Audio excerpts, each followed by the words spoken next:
and hear what we're saying. Oh, thank you for the $2, by the way. Thank you for Zachary. the $2.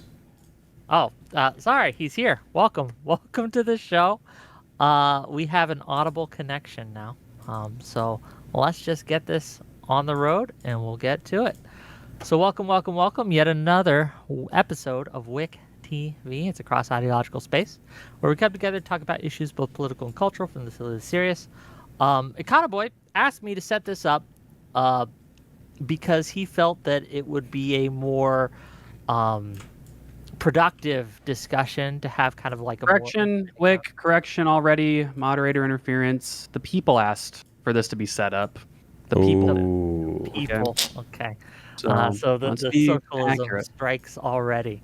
Okay, well, voice of the people, Econoboi, why don't we do this? We're just debating on capitalism and socialism today.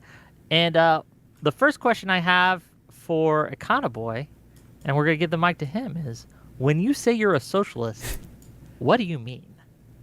Go ahead. Yeah, I thought we were doing opening statements. This is your opening statement. Go ahead. Oh, okay. Sure. Yeah. Okay. Yeah, so I think there's a lot of misunderstandings about my position, so I figured doing this discussion directly would, help clear some of that up at the very least. I know a lot of people don't fucking listen, okay? So hopefully they will today. To answer that question right off the bat, socialism is when you collectively own the means of production, and by the means of production, that's basically businesses. I think that's what socialism is. That's the broadest kind of tent of socialism that I think is the biggest through line of socialist thinkers. And I guess to go on with my opening statement, even though it was phrased as a question, why is this preferable to capitalism? So I fundamentally now describe myself as a socialist because I came to a developed egalitarian view where egalitarianism is something that I think is intrinsically valuable for a number of reasons. We can relate to each other as equals. I think that's a good thing, morally speaking. I think that the distributional principle of essentially equal access to advantage, where advantage is welfare and resources, established by G.A. Cohen, I think those are sensible egalitarian views as well. And capitalism kind of violates this in a number of ways. It violates it because of the private ownership of the means of production, sort of unequally distributing wealth in society, right? And unequally distributed wealth means unequally distributed capital income, but it also means unequally distributed power in society, right? Wealthy people have a lot more power. They have a lot more, as Ryan Mullally would say, capacity, but I would just say freedom. And I think that that's probably not good, especially on balance of your other values. Essentially, if we can create a more equal society without destroying the economy or, destroying innovation or something like that, then I think that we should do it. And then maybe you'd sacrifice some level of like utility or something for some like radical increase in equality, perhaps. And so I think that that's just something that is important. I think that inequality itself needs a reason to exist, and our current unequal society just doesn't have a good enough reason, if you ask me. Now, to go on to finish out, I'll talk about my model very briefly. I think that the capital allocation, profit motive, like these kind of competitive processes are important.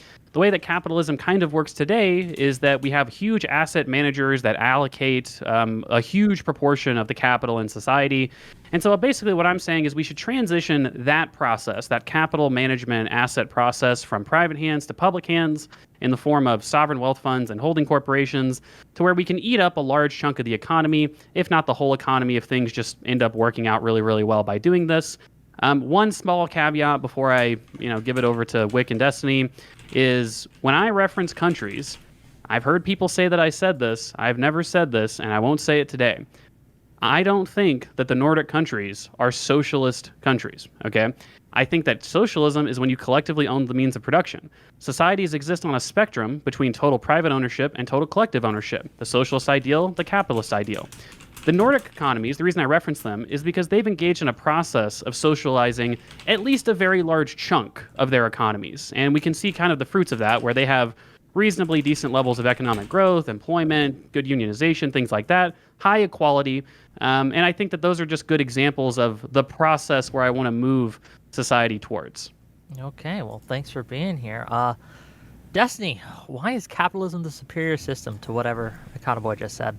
Because capitalism is based. I just want to start off by saying that I spent a lot of time on Amazon because I was going to respond to Econoboi's horrible appropriation of violent communist flags and other stuff in the background, I was going to buy a bunch of Nazi shit, and they don't actually sell Nazi flags on Amazon.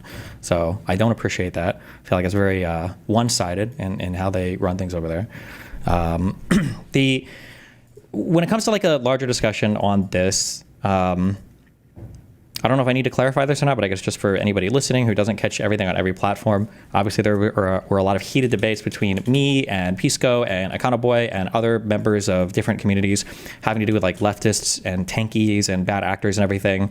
Just to clarify for the 50 millionth time, I don't think Econoboi is a secret tanky. I don't think he's secretly trying to be subversive or doing things. I do disagree, I think fundamentally, with a lot of his platform, but not in the same way that I would say that like other like Marxist-Leninists are bad faith actors trying to worm the way into the system to destroy everything in a way that they're not upfront about.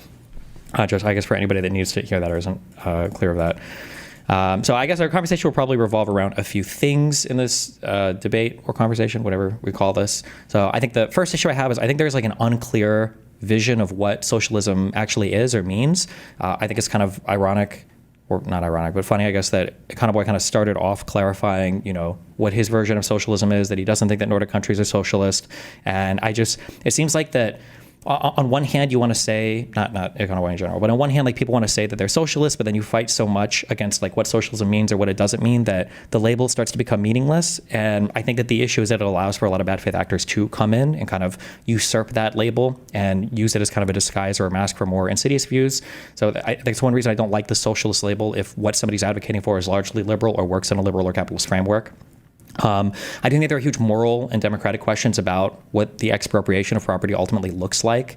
A lot of the examples I think that Econoboi gives for how we could expropriate property, I think, are a little bit unsatisfactory. So when we bring up things like civil asset forfeiture or things like eminent domain, like we're not taking these things to socialize them or to make them like a part of a socialist economy. Usually they're done for other reasons, sometimes for punishments for crimes or sometimes for necessary government projects.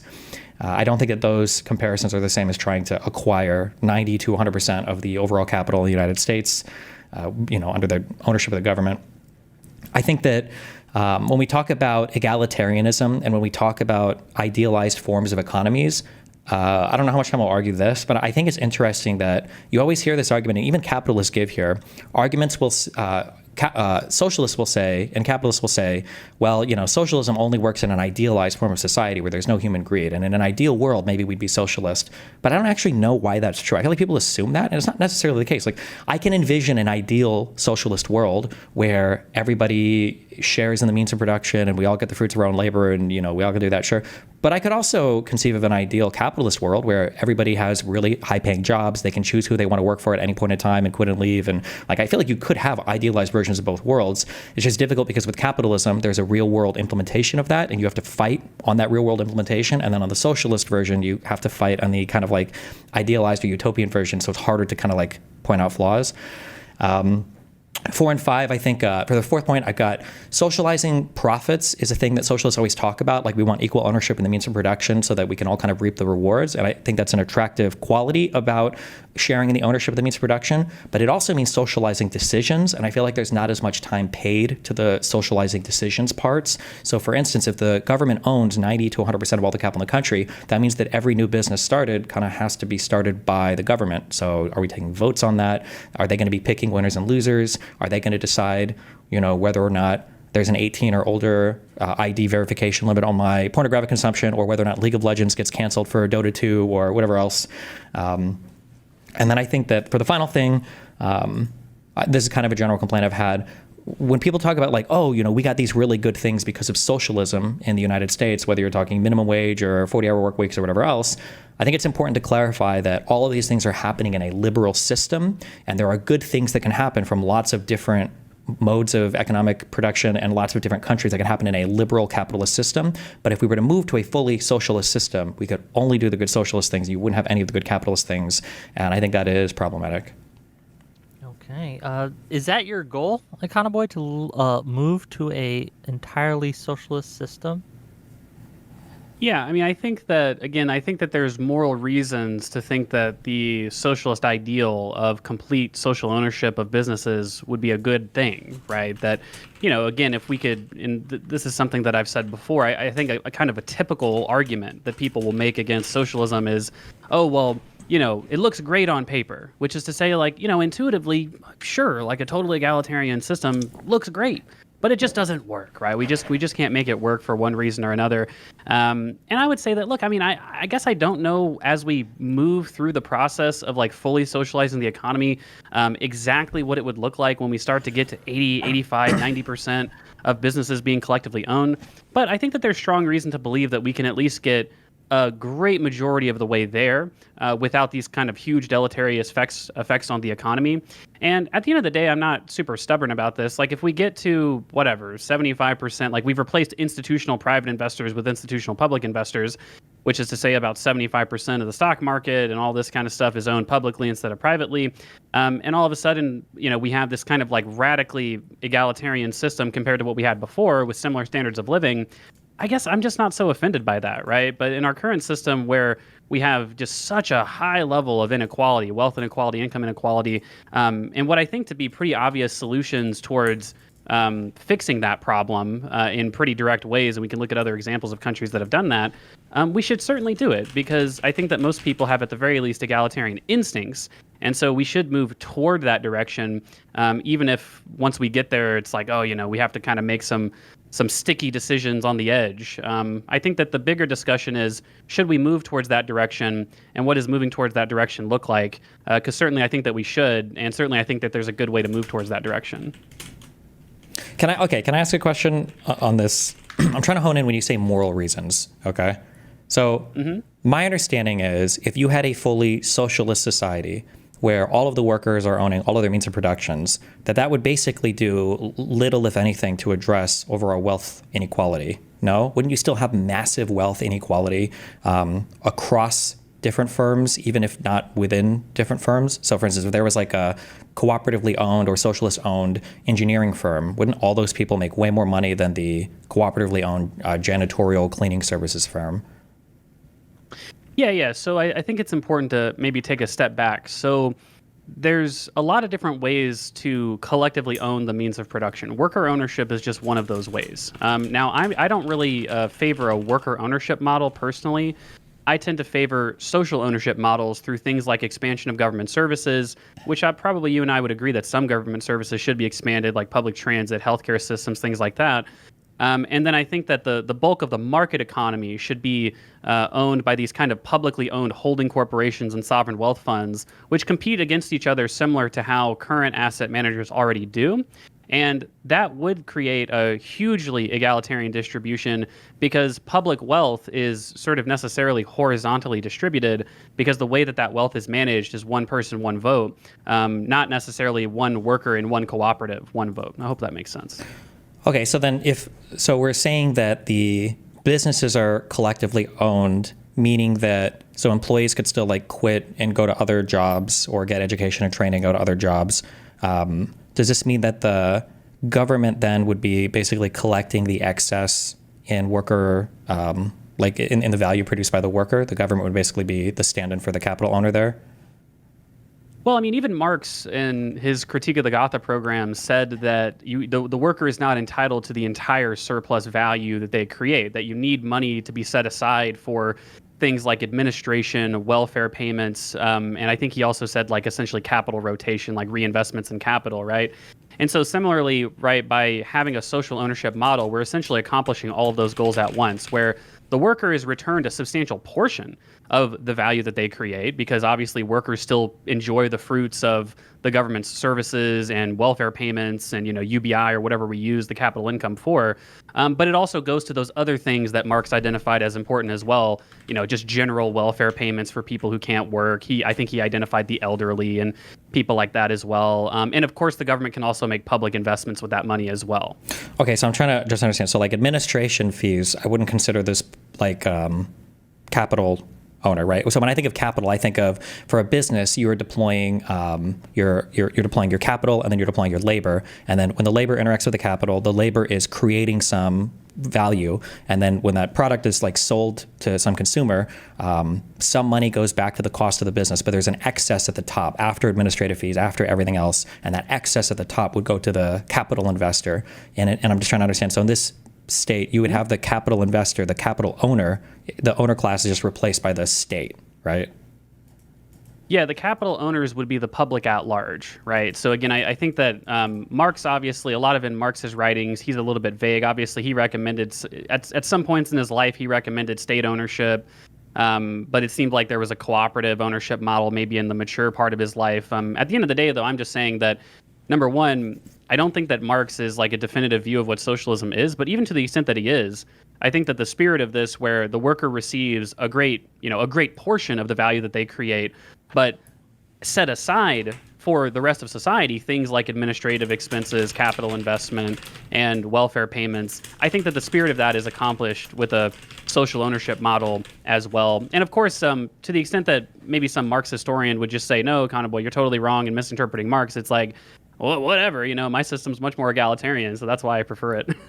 Sure. So I'm not trying to figure out what Marx. I'm just trying for your personal, just so that we can understand, I guess what I guess you would advocate for personally. So so then we're saying that okay, so just going back to understand. Well, I don't know if Marx agrees or disagrees, but okay. You're replacing the capital owner of the business with the state, essentially, with the government, right? Yeah, ultimately the state would be the owner of the shares in some complex system, but it's managed through these kind of holding corporations and sovereign wealth funds. Okay. So the state has ownership, and then the management.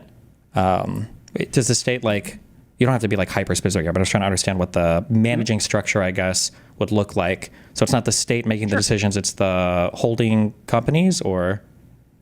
Yeah, so I think that these things should be kind of technocratically managed. You mentioned that people should really focus on that kind of decision-making process, and that was a large part of what the third part of my Substack was about, is like, how do these capital allocation decisions get made, as inspired by this book that I read, The Public Wealth of Nations. And so essentially what I would recommend is that the way that the public should manage its wealth is it should be in these competing holding corporations, which are capitalized initially by the state in one way or another, however the state gets its money to capitalize the funds. These funds would then be managed by professional investment managers, kind of at arm's length from the state. You can think of it sort of like the Federal Reserve, right? Where the Federal Reserve is kind of this like quasi-independent private agency type situation, but it's more technocratically managed. Do that same kind of similar structure, but with all these different competing holding corporations that operate independently from each other, but are ultimately owned by the state. And then as they allocate that capital and the returns from that capital kind of trickle up to them, they would dividend out part of that to the state directly, and then they would use part of that to reinvest in other businesses and other entrepreneurial activity, similar to how private asset managers do today. How are they initially capitalized by the state? Like, how would a state decide, like, oh, like there's 5 firms that do stuff, I guess. Yeah, how does that? I recommend a path in the same Substack that I referenced. So there's 3 main ways. So number 1 is the state already owns, unbeknownst to it, a lot of public wealth. Dag Detter in the Public Wealth of Nations book, he estimates that basically because the state just has really poor system of accounting, the state already owns about 1 times GDP worth of public assets. They just don't account for them properly. And so what a lot of states have done, both in relation to Dag Detter's work, but then in opposite to that, is they've just accounted for their current public assets and spun them off into these holding corporations to be managed entrepreneurially. The state just realizes, oh, we own a lot of real estate. Oh, we have all these SOEs that we don't really account for properly. We have all these kind of like state, kind of quasi-state service companies that we run. Let's put those into a commercial bucket, holding corporation. Professional investment managers allocate that capital, run it professionally. So that's one way. Wait, that first thing, having wealth. Mm-hmm. So wealth, broadly speaking, can include things like capital. You can invest like capital. If we're not talking money, like just because you might have like a state ownership of a bunch of utility companies or power plants, doesn't mean you can just invest that, because that's represented by like physical capital, not like just money, right? Yeah, it's a mixture of things, right? So it's physical capital. The public at large, the most poorly accounted for assets in a public portfolio are typically real estate assets. Uh-huh. Municipal buildings, rights of way, public lands, things like that. And so what you would do is you'd put all that capital into a single portfolio. This would be worth about $29 trillion. Some of those assets, like you said, wouldn't be commercial. They'd be like state parks or municipal buildings that are currently in use. It's like, well, we're not going to use these for a for-profit purpose. But for all those assets that we now discover and that we would want to put... Oh, hello? Is Got this me him. or him? 15 or 14 and a half trillion dollars, then you could take all of that. Oh, Wick, is everything okay? You're good. Oh, yeah, you froze for a minute, and we were Okay. did I lose connect? Okay. Yeah, you can take all of those real estate assets and then say, okay, well, let's just start developing them, right? And so part of that could be real estate development. It could be selling that off and investing in equities, just kind of generally building the wealth of society. That's just one way. Well, wait, hold on. The other Okay, two wait. ways are... I'm trying to understand this for the first thing because I'm super confused. Okay, so it sounded like we Okay, were saying. So I'm trying to figure out how do you capitalize these initial public holding corporations? So where do they get their money from initially? And then it sounded like the answer was, well, there is actually a whole bunch of wealth that exists in the United States that's actually not accounted for right now, which I agree is actually a weird problem. We talk about GDP, but we don't actually know the nation's wealth.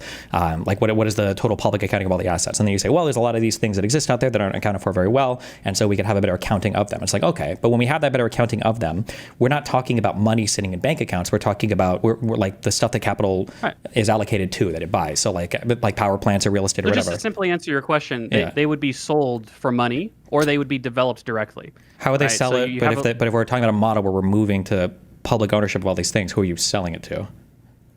Well, I mean, you have to transition from one system to another through some deliberative process, right? So currently they would be sold to a bunch of different, private investors or other state investors who would want to invest in those. We want to buy this real estate, we'll exchange it for cash. And then the holding corporation can take that cash and then do other development activities, invest it in public equities, just do entrepreneurial investing and, balance sheet management, just like any of these other asset managers do.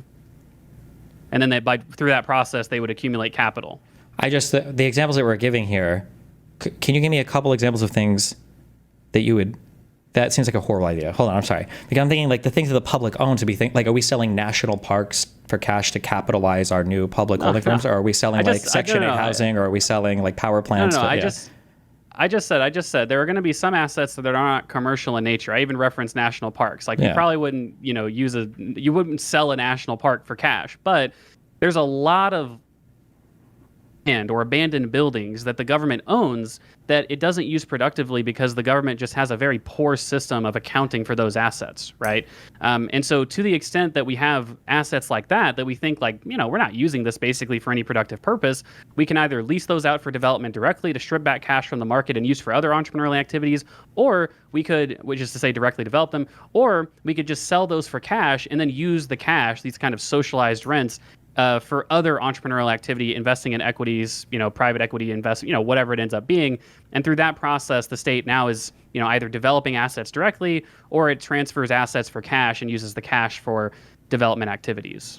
Okay, I understand the answer. I think it's very unsatisfactory, but okay, I got part one, and then you had two more other points. Yeah. Right. So the other two ways that the state could capitalize these funds, number one is just through efficient tax revenue, right? So you just take tax money and capitalize funds. Oh, this we're gonna dedicate a certain amount of tax revenue to a sovereign wealth fund every year, and then once the sovereign wealth fund accumulates enough capital, we're gonna split it off into these different holding corporations.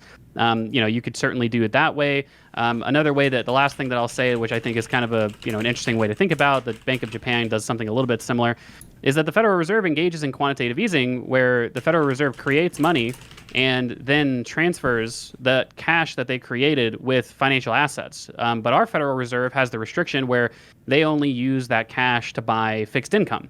They don't buy equities with that. And so what we could do is engage in the same countercyclical policy that we already engage in. And instead of just buying debt instruments, we could buy equities as well.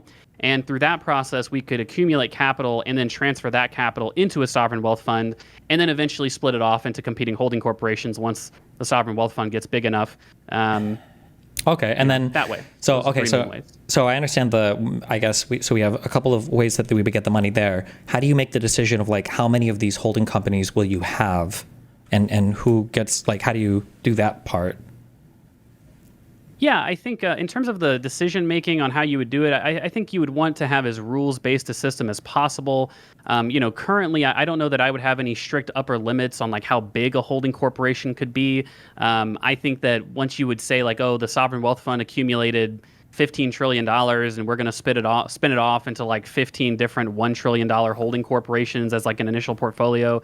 You could do something like that, but I think that it's important to note that like currently asset allocation is highly concentrated. I mean, I think the top two asset managers in the country control something like 15 or $20 trillion worth of wealth just in and of themselves. And so the holding corporations that do the best are going to accumulate the most capital and make the most returns. Well, yeah, these are assets under management. They're not assets controlled directly by the holding companies, number one, which I think is significantly different because individuals still have the ability to allocate their portfolios the way that they see fit.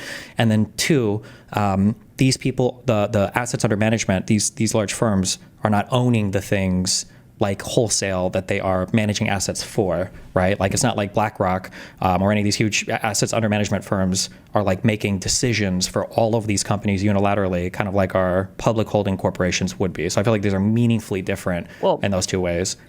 Yeah, it's not meaningfully different. What I advocate for is a couple of different structures. So on the first point of wait, real quick, wait. Just in terms of the meaningfully different, it's different to say that somebody has 10% ownership of a stock in a company versus somebody has like a controlling share that's making all the decisions for the company, right?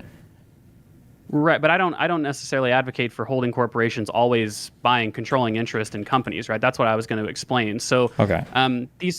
So these holding corporations, again, my goal is that these holding corporations would have similar mandates to current asset managers, which is to say that they would have, some basic kind of return threshold. They would need to actively manage the funds, and that once they distribute those funds, they need to balance it on a risk-adjusted basis. They need to have like essentially a risk-weighted portfolio. Which means that typically speaking, you wouldn't just go out and buy like a majority of Amazon stock. You might buy 2% of Amazon stock and 1% of Apple and 1% of Walmart. You'd have a highly distributed portfolio of assets, and maybe you do a little bit of private equity investing or venture capital on the side. I feel like the first point that you made. I just want to be careful because you made one extra point. Yeah, sure. Go ahead. Sure. Destiny, please. Okay, so that we stay kind of in one area, because there are things that I think would be super based, like having some kind of basically a public dividend for large companies in the United States that is returned to like every American citizen. I think is an amazing idea because it gives all of us a feeling of accomplishment and investment and like return when our companies do well. Like if Facebook or Amazon or somebody posts huge earnings, the average American doesn't give a fuck unless you have stock in it, right? And I think having some ownership there is great, but we're not talking about just these funds that are broadly diversified and invested in the economy, because this just sounds like kind of an extravagant like IRA or 401k basically. And I think that's meaningfully different than I think we were kind of talking about like controlling shares for these companies, no? Well, it's so the controlling shares would be that the public would own the holding corporation, right? But we're talking about the holding corporations, which would independently manage the accumulated wealth of the public. So it's a matter of like, what do the holding corporations actually own? And so let's just imagine we get to like my ideal end state. We've got like 100 different of these holding corporations, right? And they've kind of like eaten up, BlackRock is literally like a publicly owned company at this point, right? Sure. They've kind of eaten up all of those other. Well, BlackRock is not even close to publicly owned, right? But hold on, when we say BlackRock is publicly owned, but it's a publicly traded company. I'm just using that as a. You were saying if they were public. I understand. Yeah. Okay. When we say holding corporations, what I'm trying to figure out is like, how did these get created? Like, let's say that there are two holding corporations in my state, and one is called like Green Energy Forever, and the other one is called like Veganism Rules. And I really want to invest in companies. I would prefer my money would go to the coal-fired dog-eating factory people or whatever, right? How does like a new holding corporation get created that would allocate money in a way that I would want to see my public money go towards? That's what I'm trying to figure out. Like, how do you create those new holding corporations? You've talked about how you would capitalize them. Yeah. But I'm curious who would decide how to make them. Yeah. Well, in terms of who would decide how to make them, like I said, I think that would be a rules-based process. You'd probably have some kind of superstructure for, some basic rules that you would establish for managing the whole portfolio of holding corporations, where they would decide, okay, like what are the basic guidances we want to give to these holding corporations? What are the kind of like transparency requirements that we would have? And then similar to your point, like, okay, well, this is how we would determine when to spin off new holding corporations with the accumulations from either tax revenue, other public assets, or the sovereign wealth fund, right? So okay, wait, the only reason I'm focusing on this part so hard is because, in my opinion, one of the best advantages of capitalism, if you want to be a capitalist cuck, which I am, is that capital can respond efficiently and quickly and robustly to huge economic problems. I think when people argue, there was some paper, I think it was on working paper on IBER or whatever, that said that like no liberal economy in the history of the planet has had a massive famine or whatever. And I think part of the argument was that not only is the media able to report on things quickly, but capital can shift very quickly around to different sections of the economy to respond and adapt to different things. So one of the advantages of capital is that people can identify market signals, put money in an area and invest in something, and then do whatever they want there. But when we talk about these holding corporations, we're talking about removing that decision-making apparatus and somehow making it a government thing. And I'm trying to figure out, like, how are these things made? And if to gloss over this and then to move on to the rest of the stuff, this is like the hard stuff that I would argue that if capitalism does anything well, it's allocating capital. Yeah. Well, right. So there's a number of ways where I think that concern is kind of misplaced. So number one, if we look at how capital is actually invested in current society, and there's a lot of papers on this, is most kind of liquid capital that's invested is passively invested, right? It's like people that aren't even making any sort of an active decision with how they're investing their capital, right? So in some sense, you could say by transitioning a great bulk of that market, if we just were to like neutrally buy assets, so for every one asset that we buy that's actively managed, another one's passively managed. And economists have said that this passive investment is kind of a problem for the allocative process. We're kind of transitioning to a more actively managed market in the first place. So I think that there's some allocative... I don't know if I agree with that most capital that is allocated today is allocated passively. The liquid capital, right? So these are most of the assets that are managed by these institutional investors, like the overwhelming portfolio. What do we mean when we say passively managed? So when you you know what passive management is, right? So like passive management is when you would just invest money that essentially just tracks an index on behalf of, it's essentially managed by the asset holding corporation, right? It's not really something that you're going out and sort of trying to find, the actual good investments out there. You're just kind of free riding off of all of the other allocations that are happening actively. Sure. So I feel like we can call it passive management, but isn't that kind of like one layer removed? Because the funds that you're tracking are index funds that are kind of being managed by people that are, trying to pick like a good assortment of funds within a particular index, and then the index itself can change based on market capitalization of companies in it. Like it is like passively managed in the same way that like if I give money to an ice cream maker, I'm like passively giving that money, and I'm not actually making my ice cream, but a guy that's getting the money is actively making the ice cream, right?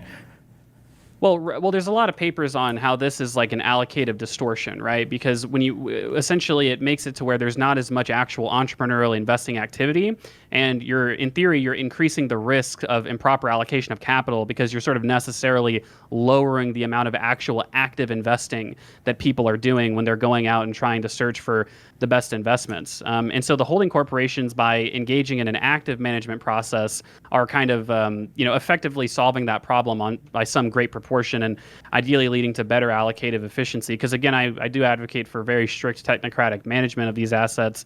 In general.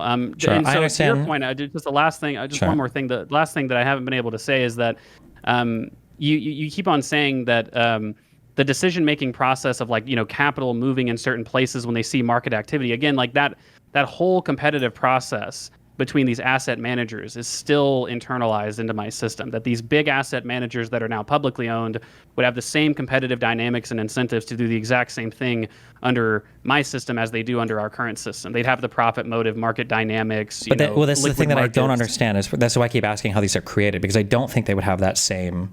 I don't know how they would have that same incentive. Like if there are 5 holding corporations, I still don't know how you pick 5 or how 5 are created. So if one underperforms, do you eliminate it now there are 4, or do you spin up a new one, or... Yeah, Destiny, I feel like I've already answered this. So wait, let me answer this very, very clearly, okay? I'm sorry, hold on. Because I feel like you haven't answered this at all, and it keeps getting spoke around. I don't know if it's intentional. Okay. All right. Okay. So let's say that we are we are restructuring our economy in a way that we want to have these public holding corporations, okay? So what we do is we have the government that has like a big bucket of money, and the government is going to allocate its money to these private holding, or not private, it's going to allocate money to these holding corporations, and then they're going to basically serve as all of these massive asset managers like BlackRock is. You're creating BlackRocks basically that the government is giving money to for the initial capitalization, and then they're going to be investing in individual firms, and then their metrics are going to be tracked by profit and all that. What I'm asking is, where do those initial holding companies come from? How do you create those initial holding companies? Like if there are 2 or 10, what is the difference? Yeah. Okay, so the 3 different ways that I described, you have tax money, you have essentially quantitative easing. No. I understand. No. You're talking about how you capitalize it. I'm talking about how you create them. How do you create them? You get to vote on them. So if I wanted a puppy killing holding corporation and Destiny wanted a a Discord DM privacy lock safe guarantee holding corporations, like So the way vote on those. Yeah, so I've already Would I vote on those? Is what I'm saying. Okay. So I've advocated for this, and I'll say again, I'll try to say it more clearly, for a rules-based kind of superstructure process for doing that. So what do I mean by that? Okay.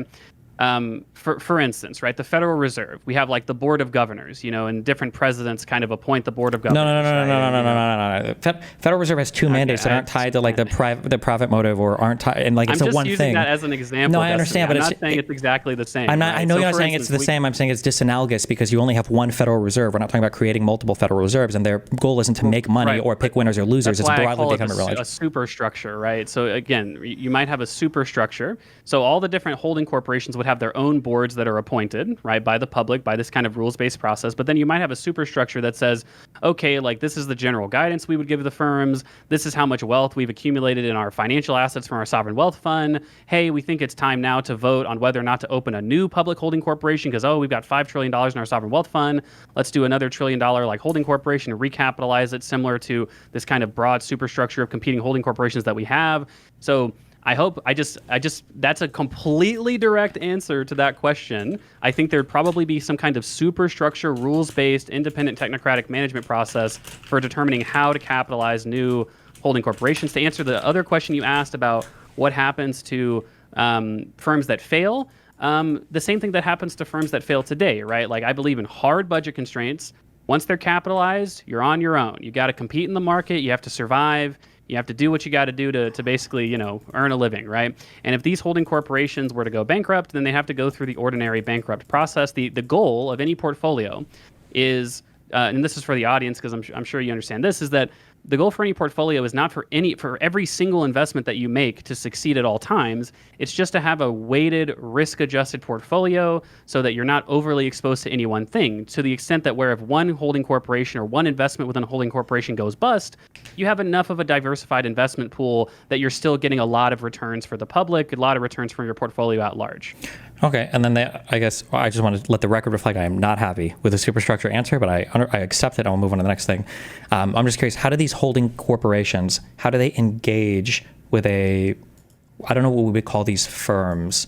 Are they private firms? Like would an individual go to a holding corporation and say, I want to start a business that manages electricians, and then the firm might invest in that business? Or the holding company might invest in that firm? Or like, what does the ownership structure of these individual firms look like that the holding companies invest in?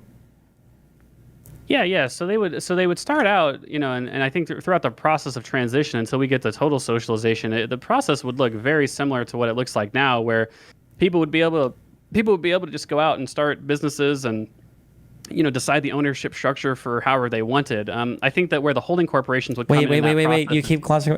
People can't start businesses in your model though, because the capital is all managed by the holding corporations, right? Well, no, because again, there's a huge transitionary period where there's still ignore the transitionary period, and let's say that we're past it into your kind of more towards much closer to your ideal model. It's not individuals starting businesses; it has to be the holding companies, sure. right? Well. Yeah. So if individuals in an ideal system, right? So again, I do think that in like complete social ownership, there's, as Matt Brunick told you in your conversation with him, there's like genuinely sticky issues as to like how exactly would you socialize the whole entire economy. I can tell you what I would maybe imagine would happen. So number one, I think that you'd probably still allow for some amount of retail investing, because if you're just like a sole proprietor, I don't think most socialists have huge problems with like sole proprietorships if you just want to go and trade stock. So you'd still have that quarter of the market that's kind of like retail invested. And then other than that, what you would do to start a business is you would probably go to the holding corporation. Wait, I don't understand that. Can you explain? When sole proprietorship has retail investing, I don't know what these things have to do with each other. If I want to hire employees, that would basically be disallowed in your system, wouldn't it be? Well, retail, I mean, if you're a retail investor, I mean, typically, I think when we talk about like retail investing, we're talking about just individuals. No, just I trading understand. I know there's between retail investors versus institutional investors. I'm not talking about the investment part. I'm talking about the firms themselves and the ownership structure. I can't, in your idealized version, I can't walk out and hire employees to start a business, right?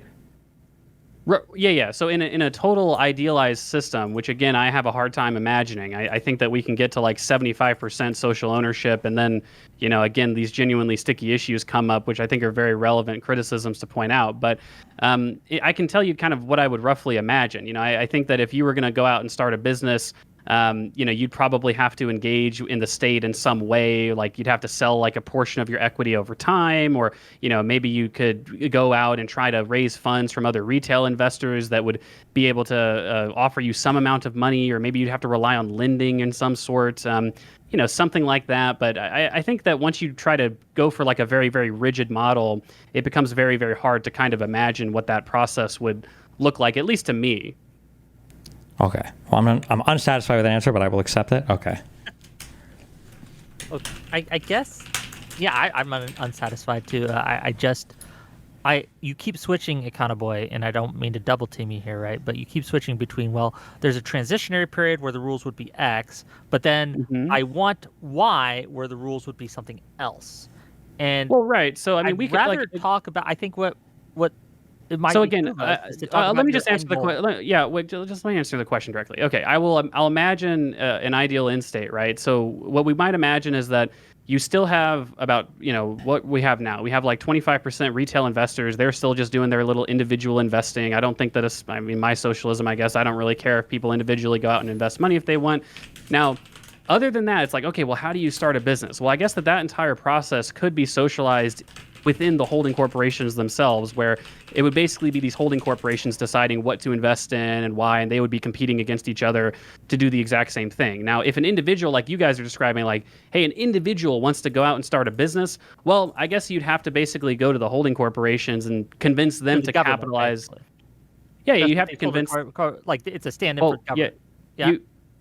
Well, it's independently managed from the government, but ultimately the public would be the shareholders, right? So yeah, you'd have to go. Appoints them. The government gets to decide who's on these holding corporations, etc.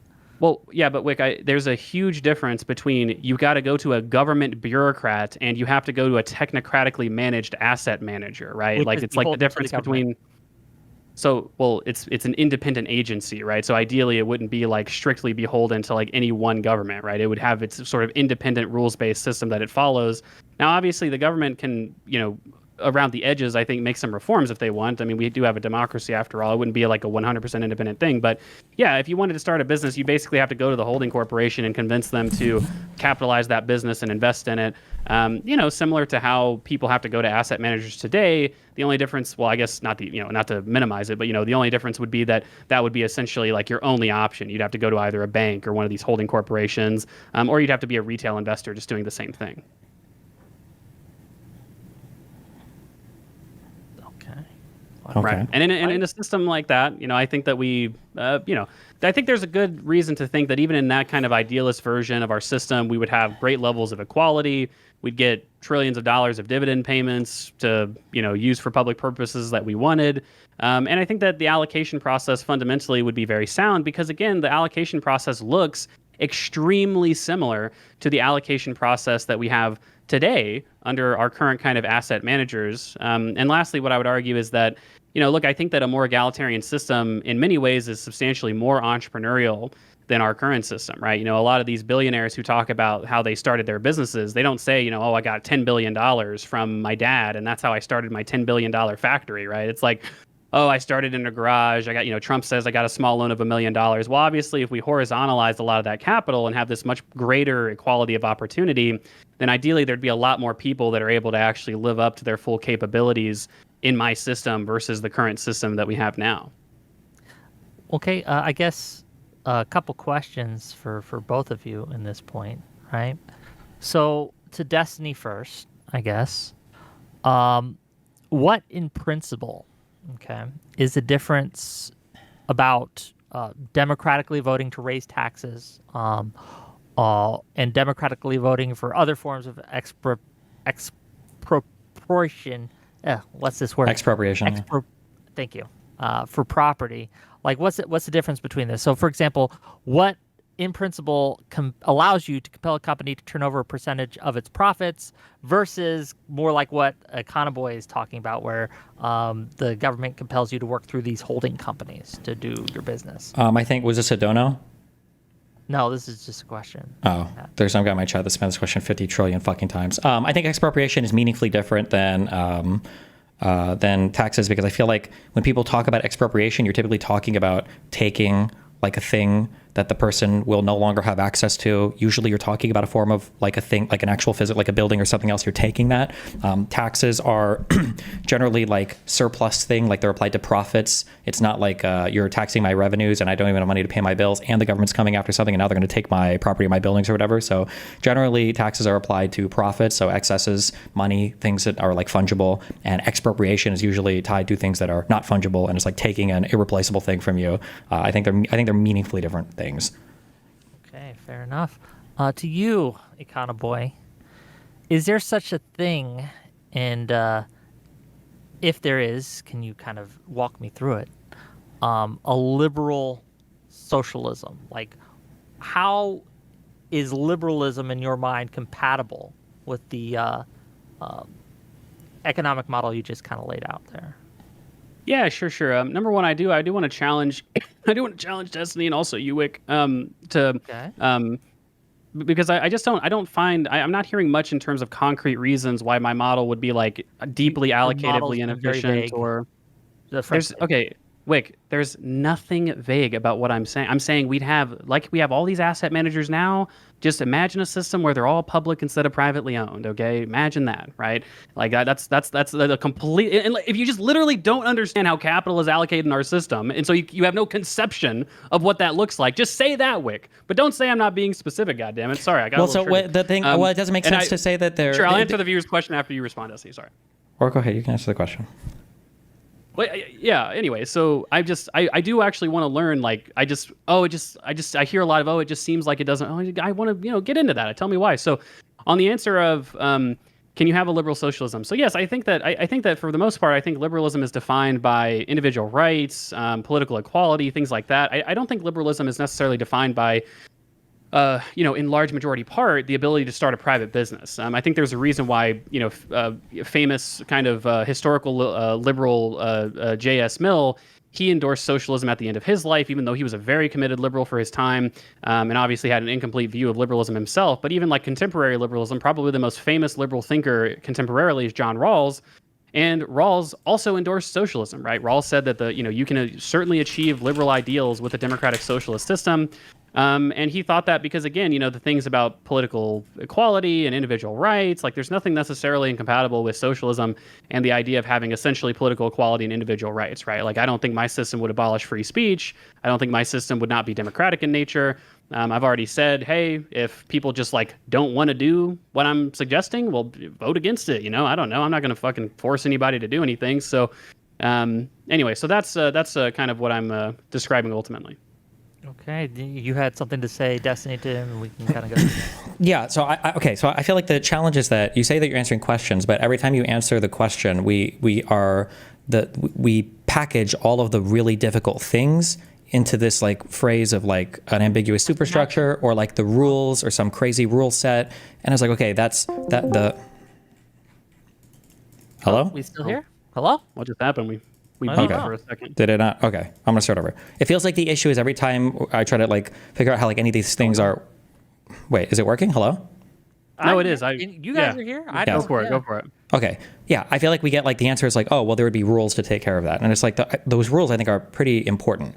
It also seems like we're, at the end of the day, when we start to drill it down into this, all we've done is we've basically created capitalism with like a different tax structure.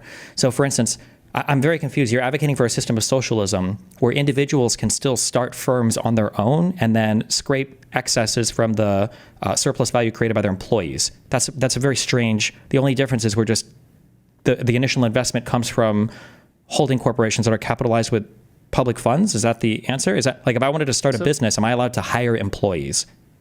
Okay, so I feel like, okay, so originally it's like, well, Econoboi, I'm not going to make you just completely, totally lay out a 500-page document of how exactly this works. And so what I answered to your question was, let's just imagine that it's a committee superstructure where, hey, we've accumulated $10 trillion of a sovereign wealth fund. We're going to take $1 trillion of that and do one new holding corporation that now has to go out and invest. I think that WIC is pretty specific on how the holding corporation. Nothing that you just said there had anything to do with my question. And also, you I don't want to draw how they you. get formed, and I just answered. No, I asked if you can hire employees. Can you hire employees? Are you allowed to do that? Okay. So if the new question is not how do you fund or do the holding corporations, but can you hire employees? Hold on, wait. Just to be clear, before you said that, we can go back in the video. My question was literally just, are you allowed to hire employees? That was my question. Wait, okay, Destiny, are you claiming you didn't ask me 100 times how do the new holding corporations get formed? Though that wasn't a question that was a mainstay that you've asked?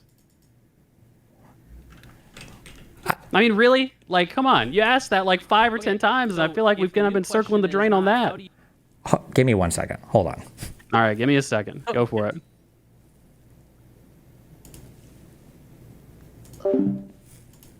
How do you fund or do the holding corporation? Okay, formed, and the holding corporation. Take one, just imagine so originally. Sir, is that like about investment comes from created by their employees? Still start firms on their own and then scrape excesses from the surplus value created. So for instance, I'm very confused. You're advocating for a system of socialism where individuals can still start firms on their own and then scrape excesses from the surplus value created by their employees. That's a very strange. The only difference is we're just the initial investment comes from holding corporations that are capitalized with public funds. Is that the answer? Is that like if I wanted to start a business, am I allowed to hire employees? How would you hire employees? And I said, well, you'd probably have retail investors that would just individual sole proprietors that don't hire employees. So my question was just that you wanted to hire. I'm just asking, like, how can you? I'm asking if you can hire employees. That was my question. Yes. Okay. So if any of you dicks say I'm not answering this question directly, I'm going to kill myself on stream in a video game. Okay. So, can you hire employees in my ideal system? Yes. The answer is no. You would have to go to the capital owners, which are the public in this case, and get them to capitalize your business, and you'd have to have a shared ownership structure. I've said that before. Wait. Just to be clear, hold on. You're not saying you'd go to the public. You would go to the holding corporations that are ran by technocrats. To the holding corporations. Yes. Okay. I'm just saying the public, because WIC gets triggered. Oh, it's actually the state. It's actually the government. Well, no, but there's a meaningful difference there because you're saying that the holding corporations would be competing against each other, so you kind of solve for your market inefficiencies there by just calling it the government. So I'm trying to be more charitable to your model. You're saying that you're being more charitable. WIC is being the fucking dumbass in this conversation. Okay. Sorry, WIC, I love you, but Jesus Christ. Okay. Call me dumbass. Everyone goes after the ref. Okay, so I'm just trying to figure out as an individual right now, if I want to start a business, okay, I can hire employees and get initial capital to pay them and sell products and stuff, right? That's how we do business. But in your world, so I would have to, like, I'm just trying to figure, I don't even know what the process would look like of getting employees or because I can't start a business on my own. What would it even mean to start a business? Are you even allowed to start a business? Or would it just be me and 5 other people who would say, we all want to be plumbers, can somebody else make a business? I mean, again, this is the ideal system, and which is, I think, to me, a little bit harder to imagine. But yeah, in the ideal system, I think you'd essentially be like the leader of the organization. You'd be like the CEO and not necessarily the sole owner of the business. And I think that's, the main difference. But you'd go in and you'd convince the public holding corporation, hey, like, for instance, I'm an engineer who worked in the oil field services industry for 10 years. I think I could start an oil field service businesses. Here's my kind of like my business plan. I think that this is the salary I deserve because I'm the CEO. The public holding corporation would say, you know what, that sounds like a good idea. Here's $10 million. Go out and make a bunch of money. And, here's some performance pay or whatever. It'd be a very similar system. Again, it's just that the ownership structure would be public instead of private. And that's a very specific example. I hope that is a fucking really concrete, just you can the oil field services example. That's pretty concrete if you ask me in terms of imagining what it would look like. Gotcha. Okay. So then for compensation, how are we getting to our more kind of like egalitarian world if the guy is being compensated like so much more as like the owner or like the leader of the company? I'm sorry, not the owner, the leader of the company. Are we also like taxing the additional money that he makes more, or? So you would have a fiscal state that you tax the income and you would redistribute in the form of welfare payments. The reason why you're getting a lot more egalitarianism, like I said, is because the fundamental problem in our capitalist system is the private ownership of wealth and the capital income from wealth. And so that would be essentially horizontally distributed in my system. Obviously, the CEO would still make there'd be a multiple in terms of how the CEO is paid relative to the lowest paid employee, but there wouldn't be this kind of huge differentiation of capital income and public wealth or I say total wealth in society. Sure. So what's the difference between, you're saying that the capital income would be more horizontally distributed through some kind of welfare policy. What's the difference between that and just like more taxes in our current system? So the difference would be that, number one, my system is highly efficient relative to just raising taxes to some crazy amount. So obviously we could just raise taxes to, greatly, greatly lower the amount of wealth inequality by like raising a wealth tax. But wealth taxes are bad for the economy, right? Like wealth taxes seem to destroy investment, which isn't really good. My system would, in a number of ways, I think, incentivize investment or incentivize productivity gains, which I've mentioned before. And then with regards to capital income, right? So instead of having to tax corporations, there's so much evidence on taxing corporations and taxing capital income. There's all of these kind of, these flight problems and these problems with adherence, essentially. But you wouldn't get that if all of these things were directly publicly owned. Obviously, you just directly send the payments. Like when I own stock in Apple, I don't have a problem getting capital income from Apple. They willingly give it to me. But if I try to tax Apple, 20%, they're going to do fucking everything they possibly can do to basically avoid paying that tax as much as possible. Don't you run into a similar problem, though, if you have competing holding companies? Like, let's say I want to be the leader of the oil engineering company that I'm doing, but I want to get paid, since I know I'm going to be horizontally distributed for my profits or whatever, I want to be compensated $20 million. Wouldn't I go from holding company to holding company and they would compete in the same way that you do in a capital market right now for high CEO compensation? Wouldn't that be like an even greater problem, since now the CEO is not even compensated with ownership, but has to be compensated directly with wages? Yeah, well, currently, so I'm arguing for more of a cash compensation basis. But again, the cash doesn't accumulate quite like capital does, right? So you still have this kind of great horizontalization of public wealth. Now, people in my society could still be rich relative to others, but there's a big difference between, the top 10% owns 20% of the wealth and the top 10% owns 2/3 of the wealth like they do in our current society. And there's a big difference between the top 10% has like let's just call it capital income, because that's kind of what you're describing. Like the top 10% has 25% of capital income and the top 10% has 90% of capital income, which is about what it is in our current society. So I'm not saying my society would have perfect equality. It's hard for me to conceive of a society with perfect equality, but it would have much more equality than we have now. Okay. I feel like boosting all of our tax brackets by 15 points, I think is almost inconceivable, but I think that would be more realistic, and I feel like it would affect better outcomes than this entirely new idealized system that would obviously be incredibly difficult to move to, that I think we don't really have any strong evidence of it even being possible. Well, we do have strong evidence of, not of the ideal system, but we also don't have an ideal tax code. But that doesn't stop center-left people from saying that we need things like a land value tax or these kind of like zoning reforms, these kind of like hyper-yimbious stuff. I believe in all that stuff too. No government has a perfect tax code or even close to it, but I think it's still good to advocate for. I think on principles and what we can say about what we know about taxes, it would be a good thing. And certainly I think that there's a lot of examples of public wealth and public wealth management that have gone very, very well for the people that have lived in those societies. And so I'm perfectly willing to say that, hey, in transition, Econoboi, fuck, we got up to 85%, public wealth ownership, and I don't like the transition. The transition is like transitioning from being a bodybuilder to somebody who only eats junk food constantly. The transition is very boring to me. Like, if you can eat whatever you want and have the best body ever if you're just coming off of being a professional bodybuilder. And this transition state where we have all the advantages of capitalism and all the advantages of all the accrued wealth, of all of the innovation and everything else, and they're saying, oh, well, let's just own all of it like by the state. Sure, expropriation is great on day one, but all the issues that you're running into later on is like, well, how do we decide what to invest in? Like, how are we avoiding all of the problems that we had before? It feels like we're kind of like recreating capitalism with even more bureaucratic layers that I don't know we're guaranteed to have efficient allocation of capital. And we have no like model for this working in the real world right now. So the idea that we'd be able to benefit in the same way that we are right now from all the innovation under capitalism, but also do the redistribution, I just don't find any compelling evidence about that yet. We don't have a model of a perfect tax code either, or like a perfect liberalism. No, hold on. There's a difference. There's a difference between a more perfect thing that we're moving in a direction of versus a system overhaul. You're talking about a fundamentally different system, not like tweaking something to make it better than what it is right now, right?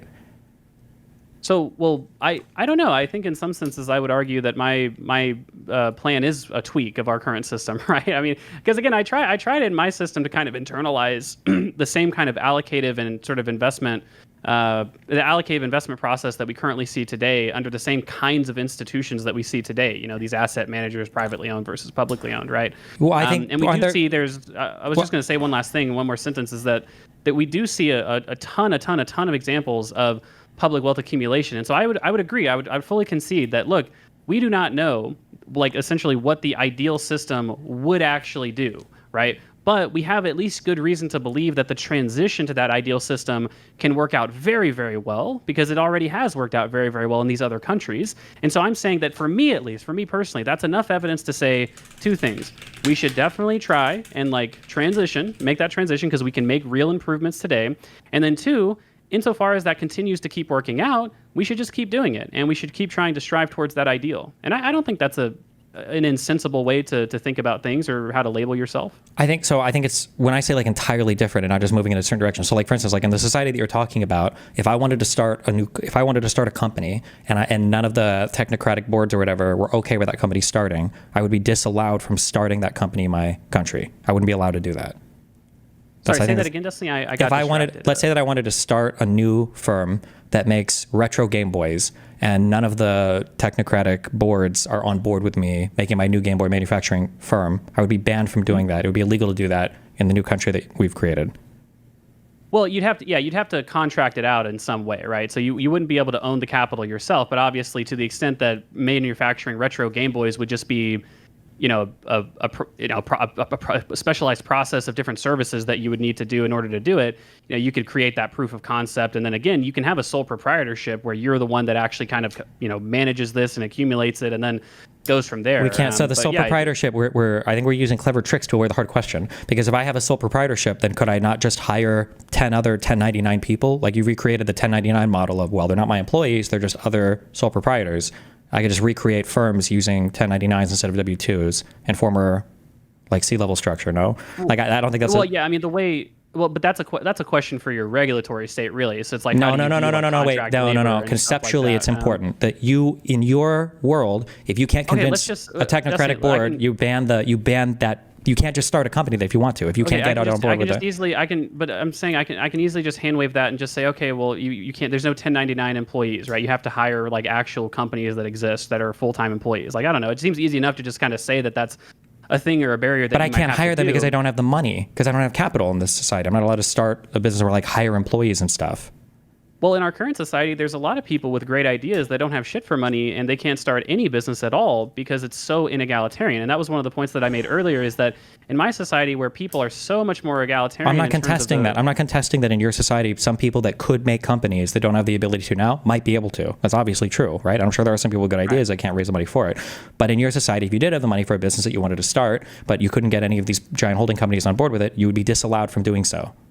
Well, no. So you said two different things there, right? So you said, if I don't have the money, I'm just fucked, right? And I said, well, obviously there's a lot of people in our current society that don't have the money to start businesses, and they're fucked, even if it's maybe a good idea. But then you said, okay, well, what if I do have the money? It would be illegal for me to start that business. To which I said, well, no. Obviously, if you have the money to start that business, you might have to like hire a bunch of different companies to kind of like bring those people together, and you might have to go to like the CNC factory to get the Game Boy whatever fucking like form or something like that, and you might have to go to another company to say I want these kind of like motherboards to be made, and then you'd have to assemble it with some sort of technical skill. Yeah, but if I don't have the approval from a technocratic board, how do what you're describing is financial capital. How can I do that if the board doesn't approve me? Well, but you said you have the money. So again, in my system, people would still like be able to make a lot of money, right? Hold on, so I'm sorry. You're like okay, a rich CEO. Let me back up. I'm so sorry. Okay, I'm being unclear with my terms. Okay, so money is money in the bank. I'm sorry. When I'm thinking capital, I'm thinking of investment in like private property, in capital, like stuff that generates revenue or whatever. My understanding is that. So I asked earlier, like, are you allowed to hire employees and like have a firm traditionally like that? And you said no, because you have to convince the holding company to allocate you basically the model of a business that makes you the owner, or not the owner, right, the leader of some business. And I'm saying, okay, well, if I can't convince any of those people, even if I have the money, I wouldn't be allowed to create my firm because I haven't been able to convince any of those technocratic boards to allow me to create that firm. And it sounds like you're saying, well, you can create the firm if you have the money. You just have to hire other companies. It sounds like we're just like we're using like clever accounting ways of like recreating capitalism. No. So again, I've already said pretty clearly that I don't think, because sole proprietors, like, they necessarily don't have other employees, right? So it's just a matter of like who's actually doing like the final product distribution. Like in my society, you'd still be able to hire someone to like cut your grass for you, right? I mean, just like, because that's just like a service that you can hire for, right? That's not this hiring somebody to cut your grass. You're not hiring an employee. You're paying for a service, right? If I'm trying to make retro Game Boys, yeah, I can hire the CNC factory to do the molds. I can hire the computer electronics factory to do the motherboards. I can do this, that, and the other, and then I can assemble it, and then I can go out and sell it, right? Because you're just the one person who's making the final product and then selling it. That's your value add. Sure. You made the final assembly. Okay, sure. I guess. So I understand. Okay, so I understand what you're saying. So you're solving for that problem, but then if you solve for that problem by saying that if you have enough money, you can go and contract out all these other socially owned firms or whatever to do this stuff. Haven't you also reintroduced the problem of, don't wealthier people then have more access to creating their dream businesses because they don't have to go to the technocratic boards and get approval? They can just do it with their own money?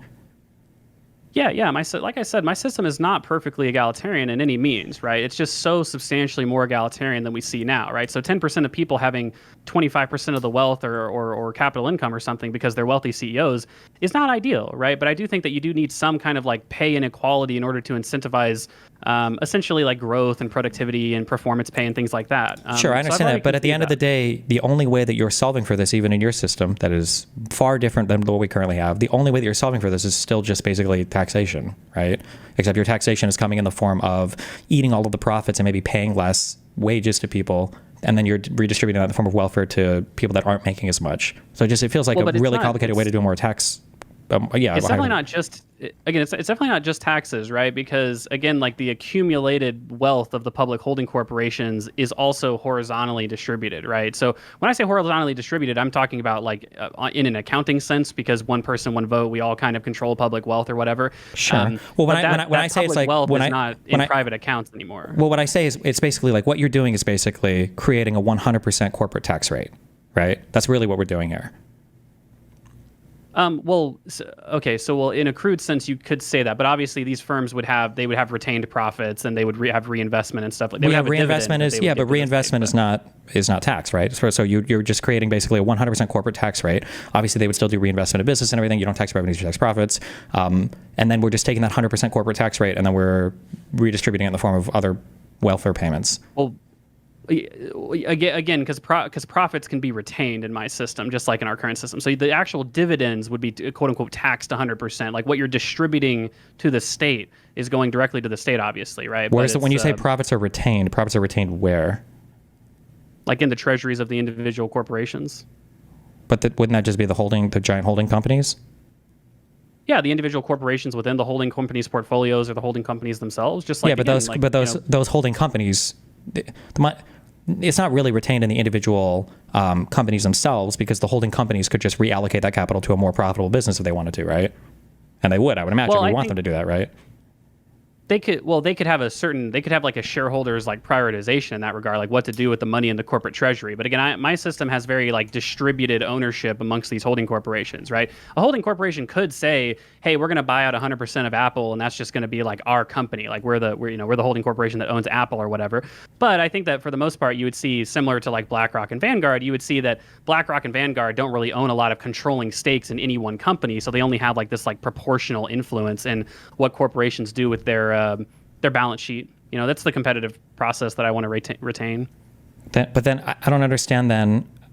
So you would just have like 5 state-owned holding corporations, and then all of them would have non-controlling shares in firms. Well, I would probably have like 100 holding corporations in my ideal sense, right? So there'd be a lot of them. Again, it would be a matter of like, what do the managers of the holding corporations think are the best investments? So they might think it's good to just buy out a company and say, we own this company outright. We think we can run it better than these other holding corporations. Or they might just say, hey, look, based on our return guidance, we're just going to go out and buy 1% of this company, 3% of that company. Again, similar to how these asset managers allocate capital today.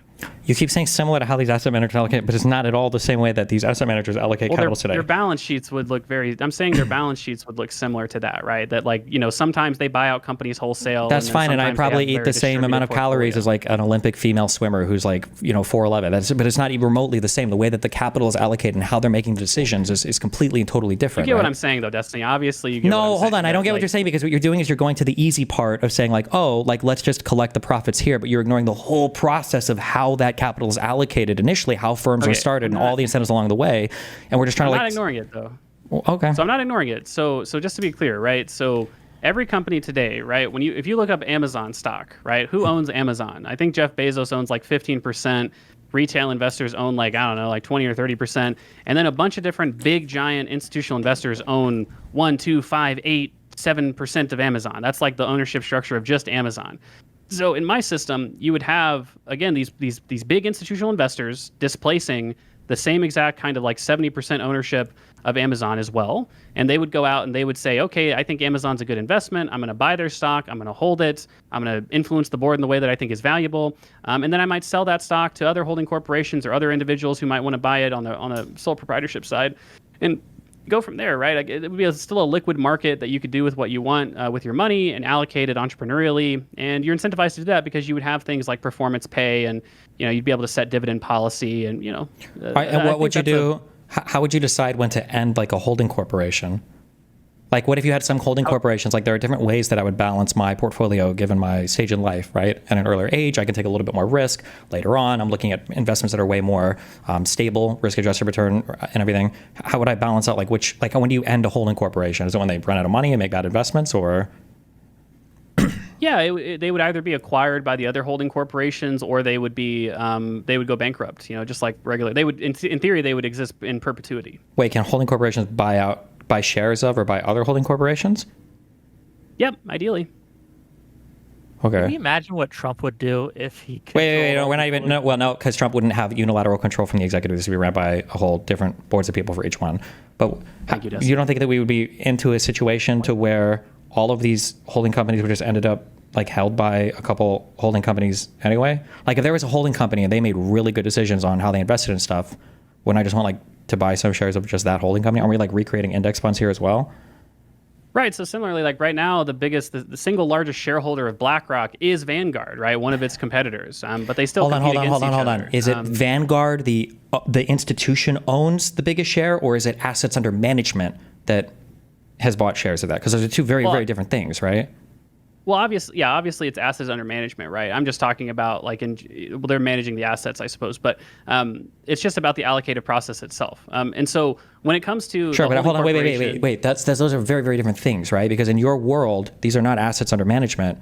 These are state funds. These are initially capitalized by the state, and it's like the state that owns basically the totality of all of these different holding companies. So these aren't just assets under management where you can just move them from one holding company to another, right? So that I'm just saying it's a meaningfully different thing, because you keep saying like, oh, well, BlackRock owns all of this. Well, no, those are investors that invest in BlackRock and in Vanguard, and then they allocate their money that way, and those assets are managed by BlackRock and they're managed by Vanguard, but they're not Vanguard or BlackRock's funds themselves. I think that's meaningfully different, right?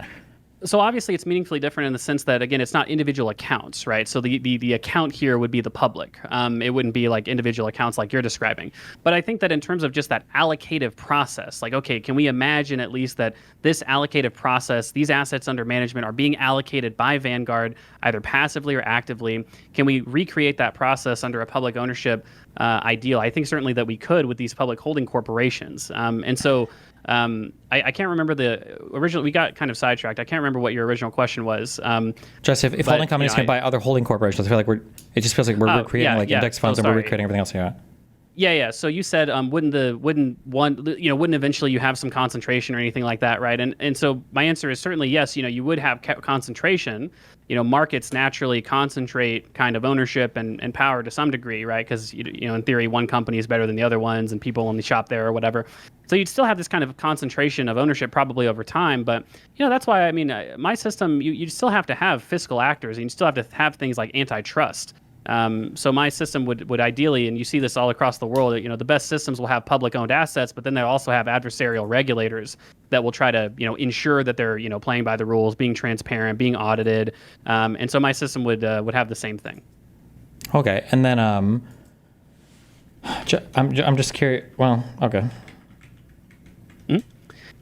Yeah, and so I guess, Destiny, would you say that you're skeptical of my model, just essentially because we just can't see an example of it working, right? Because obviously you would agree that, to the extent that my model is a transitionary state, it sounds like you might agree, like, yeah, I mean, the transition might be great to have something. You said, oh, having like a public kind of stock company or something would be great.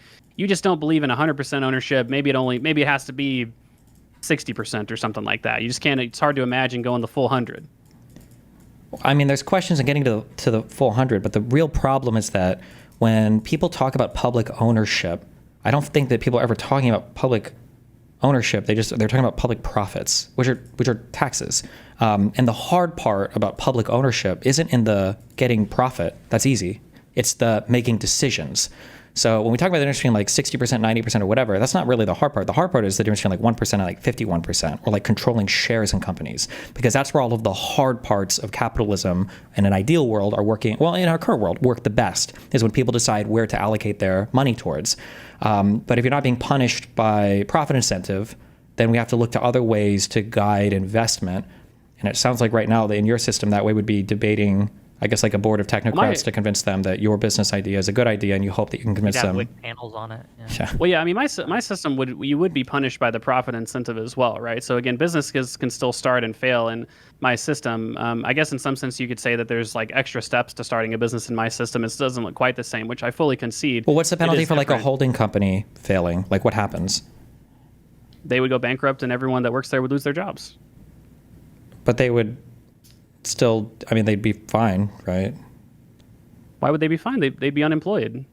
Because in your system, you have massive horizontalization of all of the profits that are being controlled by all of the other holding corporations. So there's not like any real detriment at the end of the day. Well, they would still qualify for welfare benefits, obviously, right? But I mean, people, welfare benefits only replace such a high percentage of your income, of course, right? I mean, capital income is only like 30% of income. So, you'd still be pretty fucked if you got laid off from your job, right? So you'd still be incentivized to do a good job and not get fired. And yeah, I guess, but you could take I just feel like there could be so much more theoretical risk, such that if they go bankrupt all the time, it might be worth it, right? Because at the end of the day, in your system, you'd be guaranteed at least, I'm guessing, like a house, a TV, a car, the ability to have 1 month paid vacation, phone with internet, like all these things would be guaranteed. So if I was like the technocrat managing this holding corp, I'd probably be looking for insanely risky investments because fuck it, why not, right? Well, again, so I really don't think so, just because we see, like, for instance, we see like capital accumulation, like capital investment in many other countries that have much more generous welfare benefits than we do here, and there's a lot of papers about there's a lot of papers about this that'll say that in many different ways, just having generous welfare benefits is actually very, very good for economic growth, because like literally kids will grow up with bigger brains, and people sure, will I don't feel deny more any of comfortable that. taking But in all risks, of those right? states that you're talking about, the capital owners are getting all of the benefit from the capital accrual. But in your system, you've eliminated that benefit. So I don't know what the. Well, again, so capital income is only about 25 to 30% of income, right? Wait, so what do you mean when you say that? 25 to horizontally- 30% of income. What does that mean? all the income payments that are paid out, about 30% of it is capital income, right? So labor still makes, the vast majority of income, like total income that's paid out, is paid to labor, not capital owners. Wait, but that doesn't make any sense, because if you're trying to solve for wealth inequality, you're not talking about just capital payouts. You're talking about capital accrual, right? You're talking about like increases in wealth, right? So you have to find a way to redistribute that as well, no? Well, so the wealth at the end of the day, so like for instance, if a holding corporation goes bankrupt, right, those assets would go under a managed bankruptcy. They would be bought out by other investors. In this case, it'd be other holding corporations. Well, no, I understand. But when you say 30% of stuff is paid out by capital, like when you say that, you understand that the vast majority of the wealth that's being created in this country goes to rich people, not because they're getting dividends, but because the capital is increasing in value, right? Like Jeff Bezos isn't worth what he's worth because the Amazon stock he has is paying him sick dividends. He's worth that much because the business itself has grown to that value, right? So maybe I'm misunderstanding your point. So what is your point about people would be incentivized to take infinite risk because now the capital's publicly owned, but I think they still engage in substantial, they still are substantially punished by risk if they fuck up and don't get their performance pay or get fired or their whole company goes bankrupt, right? Yeah, I guess I'm trying to figure out, like, in terms of the holding corporations, like if we're saying that they're if we're saying that there is like a decent upside if you pick better than anybody else, right? Because now the public funds, or wait, hold on. When you're capitalizing these initial holding corporations, did they just get like the starting money and then they don't get any more money, or how do they get more money, or do they ever get more money? So hard budget constraint. So they would get the initial capitalization, and then any money from there, they would need to raise capital from other entities, or they would need to do balance sheet financing. Wait, what does raise capital from other entities mean? Who would they raise capital from? Well, from the competing set of other banks that would offer capital to them. They'd have to get loans. They would have to go out and use their balance sheet, or they'd have to maybe they would go to other holding corporations and engage in joint ventures, things like that. I feel like we're just hardcore recreating capitalism with way more paperwork in between. We're recreating the competitive dynamics of our system. Capitalism is when the ownership is privately owned. Yeah, but the competitive dynamics only work because you're competing for the payout at the end, right? To some extent. Well, I think that a lot when you look at a lot of these corporations, right? So, I mean, a lot of these corporations do have like share-based compensation and things like that. But, I think a lot of the investment that we see here. Hold on, wait. When you say that, wait. A lot of these corporations have share-based compensation. The most successful corporations in our country right now are owned by disproportionately insanely wealthy people, right? Yeah. Sure. So what is that? I don't understand what that was supposed to solve. To have share-based compensation. Because I feel like what you're saying is the thing about capitalism. The reason why we've been able to accumulate such wealth is because of this disproportionate ownership. Like you're incentivized to basically engage in entrepreneurial activity because you have the incentive of being worth a lot of money. You have the ownership of the things that you're doing. Mm-hmm. Now, what I would say is that isn't quite right. I think that the main reason why people go out and there's a lot of different reasons. I guess your theory of entrepreneurship. A lot of people, number one, just like to do it. A lot of people are perfectly fine, like innovating but not being owners. Like a lot of the innovations within corporations come from workers and not necessarily owners. But to the extent that those like the sort of great man theory of capitalism, that you have like these great people who come up because of this huge incentive to accumulate wealth. Again, when we talk about, I'll make 2 points and then I'll throw it over to you. When we talk about a lot of these people and how they actually started their businesses, right? They started with a very little amount of capital investment, and then they just, it essentially like it accumulated from there, right? So the initial capital investment was quite small, so you can kind of min-max there. And then on the other hand, it's like, okay, well, what actually incentivizes people to do productive activity? I think it's more so just their compensation, right? It's just like, okay, are we providing performance-based compensation? I don't think that performance-based compensation necessarily has to be in the form of shares, right? It could just be in the form of just cash bonuses that we give to people. I don't disagree for like employees, but I feel like owners or entrepreneurs, I think, approach it a little bit differently. They're not just looking for like high compensation or high payout necessarily. I think they're looking for like ownership of the business or the entity that they're creating. I think that's a really important part of that. Yeah. Sure. I mean, we're operating on conjecture. I don't think it's actually that important. I think that it seems to me that when I talk to really type A entrepreneurs in the world, they would tell you, look, I just love what I do and I don't give a shit and I just like doing this kind of work or whatever. And I think that when you look at a lot of the innovations that get made, a lot of it's from public investment, from individual workers at companies, like scientists that do a lot of, research they're not like wealthy business owners. They're just technically trained people that love to do what they do. Now, again, I'm not saying... Yeah, but like love to do what they do is like, that's like certain employees or like career-driven people. No, exactly. But like that's what I was going to say. Yeah, that's what I was going to say. The last thing I was going to say is that, my sense is that, look, we do have to incentivize people to engage in like high value added activity, right? But I don't think that we necessarily need to incentivize that activity by having, a bunch of billionaires in society. I think that rather we can just have a bunch of CEOs that are paid, in the millions of dollars, but they're not necessarily accumulating like billions of dollars of capital to do what they do. I think that that's, to me, lines up more so with my understanding of how innovation and productivity enhancements actually happen.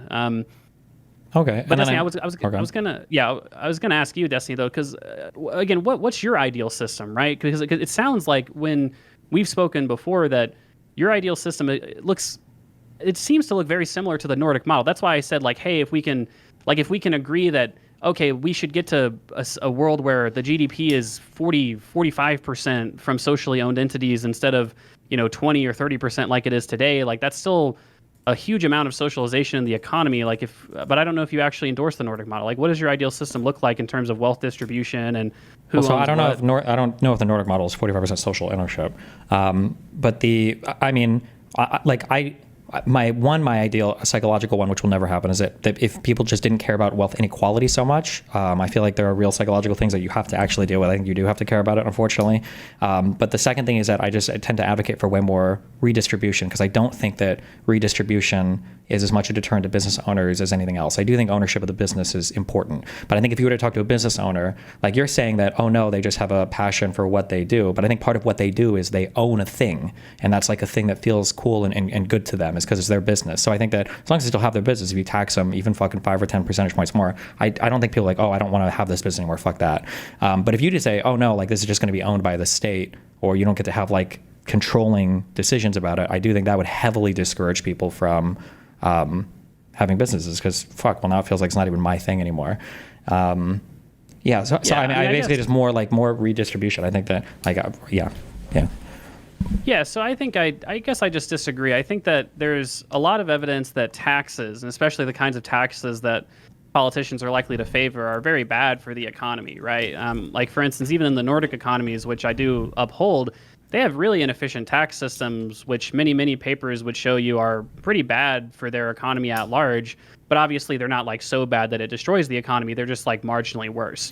I mean, I agree with you, but I think there are some taxes that are really good. They're just politically unpopular. Like I think that most economists like property taxes. I think are good, and I think that income taxes I think are good. Progressive income taxes. I think these are both very good taxes, but they're like the least popular ones politically, and everybody fucking hates them. But I think that like some of the worst taxes that people talk about are things like financial transaction taxes, which we're not really talking about here, I guess, because we don't have like stock markets as much anymore in your system.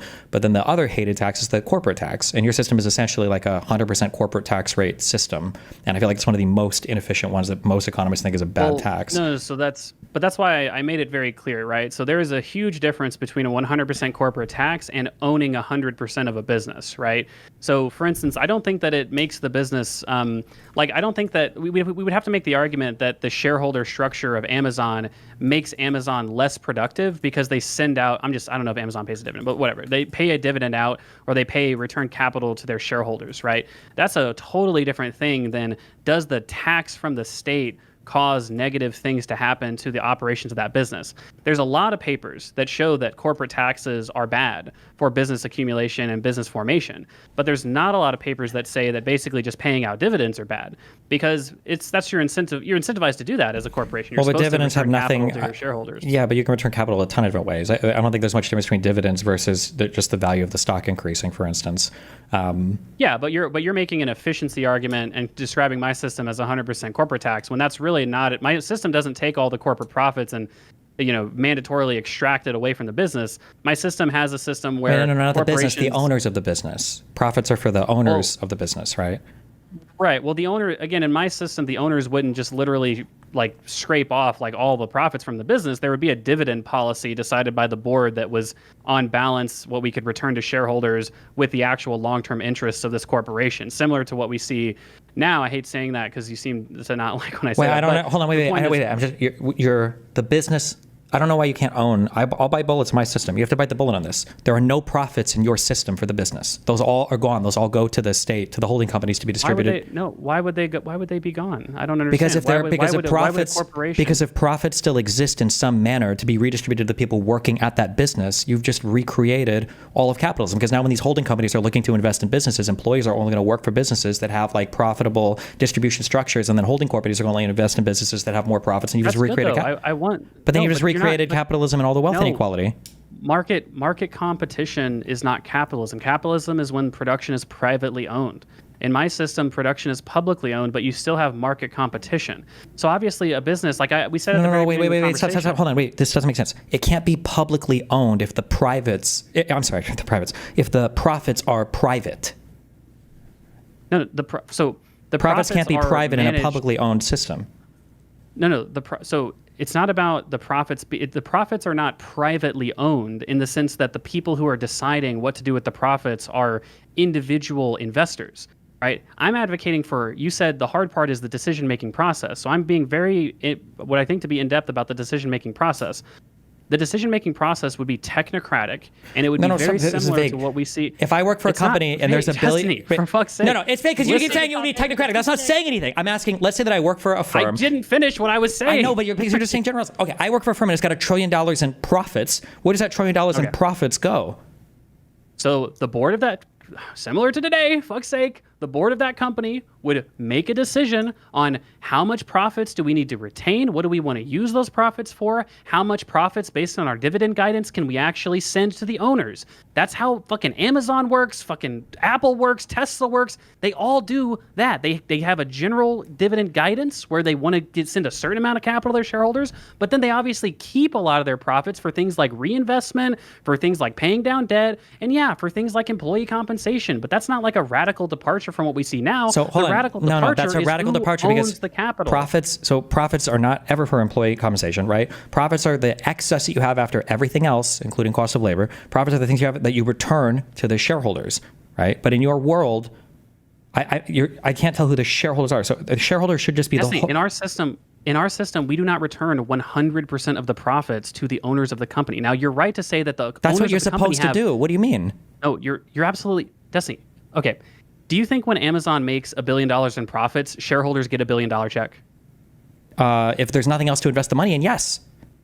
Right, exactly. If there's no, they have to make the decision. If there's nothing else to invest the money in, if we've paid out all of the shit that we need to pay out, if we don't want to pay down our debt, then we send the rest to the shareholders. But that's not the same thing as a 100% shareholder tax, and my system's not 100% corporate tax, because businesses would have to say, hey, we've paid all of our employees, we don't have anything else that we want to invest in, we have this money that's left over, we have this dividend guidance, that's how much money we're going to send to our shareholders, which happens to be the public in my system. Which is all the profits. No, it's not. It's not all the profits. A lot of the profits are retained and used for other investing activities. Or that's reinvested. That's like sure, but that's like reinvested stuff. Is not the excess money that you make at the end of everything else, right? Like, right, and if what's you are taxed in a corporate tax is not money after basically every single investment you make. It's just the accounting profit of the business. Right, obviously with a lot of complications, but you get what I'm saying. Like, corporate taxes tax a much broader set of money than just money that's finally available to shareholders. Isn't in a general sense, isn't that generally what corporate taxes are aimed at? Like, you don't generally tax like revenues, right? It sounds like you're talking about revenues, and I'm talking about profits. No, but again, you do tax corporate profits, right? But there's a difference between corporate profits and essentially retained earnings, which are used to pay out dividends, right? Retained earnings are not the same thing. Wait, as why you corporate keep profits. saying dividends? Dividends are profits. No. Okay, I use the technical term. Retained earnings, that's the money that's used to pay out dividends and to return capital to shareholders. That's not the same thing as the profits that are taxable from a corporate profit perspective. Wait, Those so are you're different saying, things. hold on. So you're saying that the dividends that a company pays out, corporate taxes don't apply at all to that? So if I own a business and I say both, I'm never going to withdraw anything, I'm just going to pay myself a 100% dividend from all the extra money. I don't have to pay corporate taxes on that dividend? Yeah. The corporate, so it applies to both labor and capital. So the corporate tax, because it taxes a broader base than essentially just distributions to capital, when you actually study the incidence of corporate taxation, it falls to both labor and capital. No. Hold on a second. When you talk about incidence of taxation, you say it falls to labor. It falls to labor such that the company might choose to pay them less, but not because it's a direct tax on the labor itself. It only falls to labor in the same way that tariffs probably are about 50-50 between the consumer and the producer, but not because the producer, China, is actually paying the tariffs, but because they're going to have to drop the price a little bit in order to remain competitive in the market. And it's like about 50-50 at the end of the day, but that doesn't mean they're paying the tariff. So the same way labor doesn't pay corporate taxes. Sure. So just think about it conceptually, right? So if the business has a certain amount of profits that it wants to use for investment, right? Because we're taxing corporate profits and not retained earnings, then the amount of money that the corporation has for investment goes down. Wait, right? so if let's say the corporation has $1 billion in profits, and then it wants to reinvest that $1 billion in profits into more capital, are you saying that $1 billion in profits is facing a corporate tax rate in our current system? So I'm sorry, say it again. I didn't understand. If I reinvest all my profit into my business, am I paying taxes on the profit that I reinvest into my business? So that's one of the problems with our current tax is that we don't exempt investment activities completely, right? We have things like depreciation where you actually end up being overtaxed on what you're actually investing in, right? That was one of the things about Hold this on, now latest we're nibbling. We're OBBA. super nibbling around the edges at this point. I understand that there are certain classes of reinvestment that might not have the best tax treatment in a corporate tax system, but I'm saying that if I have a business and I have $1 billion in profits, and I'm like, okay, I'm going to buy a whole new fleet of vans, or I'm going to buy a whole new facility or whatever. Generally speaking, this money would generally speaking be tax exempt. There might be some particular cases around. No, not generally. Generally, no, that's not the case. Depreciation. Okay, if you buy a factory, if you buy a factory and it costs $100 million, there's all these complex rules for how to depreciate that asset and actually claim the tax write-off. Correct. So if you spend $100 million in profit, or you have $100 million in profits, and you decide I'm going to buy a fucking, a factory with this money, right? The government is still going to extract some of that money from you. So you're either not able to build the full amount of your factory, or you have to have more money to build the full factory because you're only able to claim, like, say, 10% of the value of that factory as a tax deduction on an annual basis. So all I'm saying, and this, retained earnings, which is my understanding is the money that's actually used to pay out dividends and return capital to shareholders, that is a smaller pot of money after you're actually already have paid your corporate tax money. The only reason we got off on this is because you described my system as similarly inefficient or similar to paying 100% corporate tax, but it's not. My system is, to a pretty radical degree, much more efficient. Like, if you had a 100% corporate tax rate, the economy would essentially be destroyed. But my system doesn't. I guess wouldn't do that. So I can't tell you every single thing about every depreciation schedule. I do know that in general, depreciating things over time is more beneficial than depreciating it all up front, right? That if I had $100 million of income or revenues this year, next year, the year after, I would want to depreciate on a time scale instead of depreciating all up front, because in terms of like tax brackets and everything else, like generally speaking, is better. Well, actually, wait, I don't know if there are different corporate tax brackets, but generally, like, spreading this out over time is helpful. I know there are some things that you can do full depreciation up front as opposed to doing it over time, but I don't know the individual depreciation schedule on every single thing. That's my offense, right? That's my offense, is that I think that your system, you're saying basically, look, I would just tax more and redistribute more. I don't necessarily care about like the public wealth accumulation. I guess you did endorse the sovereign wealth fund, but it's not clear like how big the sovereign wealth fund would be. Well, sure, but I also don't think, again, sovereign wealth fund, that's just a big retirement account. They're not making decisions about things. Well, they're still collectivizing like the means of production, because obviously they're buying a lot of equities with that money, right? So it's just a matter of how big the sovereign wealth fund would be. So that's why I'm saying your system is kind of like a down payment in some sense on my system. But I think that your system, by ultimately requiring a higher tax burden on society, because society isn't just getting the direct dividend payments from all these corporations, is marginally less efficient, because we have a lot of evidence. We have a lot of evidence that, taxes like that are just, they're not really good for your economy. Sure. Ideally, everybody would make enough money to not need any wealth redistribution at all. I don't understand, what is the okay, wait. Okay, I have one question, but before we get to it, I'm just trying to go back. So if there is a company, and this company is a highly profitable company compared to another company that's not as profitable, are the employees in the highly profitable company just getting a whole bunch of extra money, or are the other employees, or is all that money going to the holding company and then it's just reinvesting it in other companies that it has holdings of? Yeah, or has it? I would expect my system would have a similar pay structure to today, where larger, more profitable businesses tended to pay more. That probably would happen, yeah. Okay. And then the profits of any of those, so the extra money they make after paying out everything, are those profits going to the holding company to invest in other companies, or is it just sitting in the bank account for potential future investment? I'm sorry. So is the money is the money in the treasury? What are they doing with the money that they keep in their treasuries? Yeah. Well, they would do whatever they think would be most productive with it, right? So they could accumulate that money for a future investment that they want to make. They could make current investments. They could, redo their compensation structure if it's uncompetitive. They could pay down their debt. They could obviously start completely. Well, I already said they could do new investments, right? They could do acquisitions with it. So I mean, anything basically that they think would be for the best long-term, maximization of value of the business. Okay, and then at what point do they extract surplus value from the company for like redistribution to the rest of society? Is that just like a flat percentage amount, or what? Yeah, so I think that I've kind of described it as like they would have a general guidance. So for instance, when you look at the way that the Nordic companies or the Nordic countries manage their state-owned enterprises, the ones that they operate commercially, for profit, what they do is they have a basic dividend guidance. They say, hey, we want you to return, a 6% rate of return to our initial investment, which is to say some kind of loose dividend guidance that they would give. So, hey, we want you to return capital such that you're either becoming 6% more valuable and you're returning, a certain amount of dividends to the company or to the country at large. And so I think that you'd have this kind of loose guidance. And then to the extent that companies kind of regularly fail to meet their guidance, there would need to be some kind of explanation for why that is. But then companies would also, you'd also probably have some incentives for paying extraordinary amounts of dividends. Again, you'd have like performance pay and things like that as well. Okay, so then just curious, because my next question goes into what you kind of just said. So what other country are you looking at for guidance here? You talked about the 6% return. Who are you talking about there? Is that Norway? I think this was a Swedish report, their state ownership report from 2022, if I'm not mistaken. Okay, and then like what percentage of firms are owned by the state? Are we talking about like competitive firms that sell goods and services in non-monopolistic markets? So we're not just talking about like energy corporations and stuff, right? No, yeah. So Sweden has a mixture of a bunch of different state-owned enterprises. They're not doing exactly what I'm describing. I was just using there as an example of how they would manage essentially extraction of profits from these companies. But what Sweden does is they have a bunch of different state-owned companies. They separate these companies into two buckets. One is commercial. One is like essentially commercial plus, where you have commercial enterprises that are meant to essentially just maximize profits, and then you have commercial enterprises that have other social goals.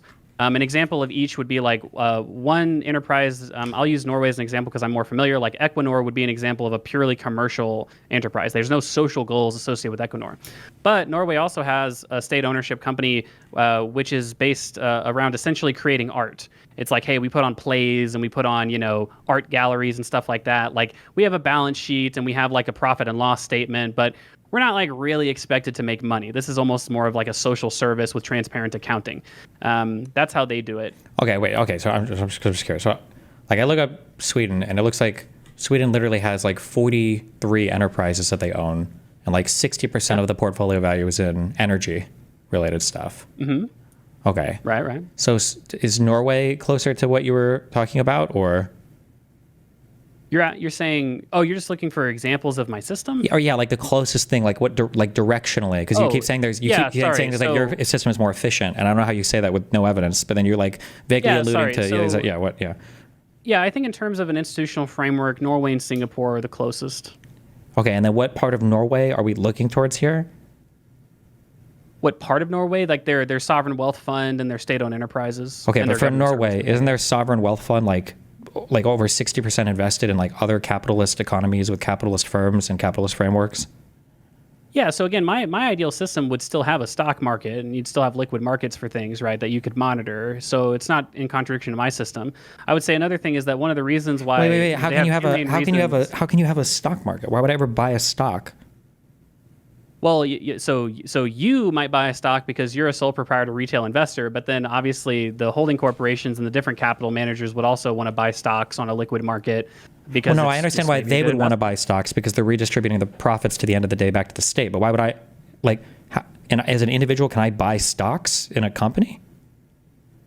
Yeah, so like I said, I think you'd probably have some system for like individual retail ownership. I mean, to the extent that that's offensive to the socialists because there's some like, I guess technically you're an equity owner, right? Then you could always just say, okay, well, we're only going to do things with these private holding corporations. But that's kind of beside the point. The point is, that's not technically. That is the point, right? Is you're part of the ownership class when you have stock in a company. Okay, so retail investor. My only point. Okay.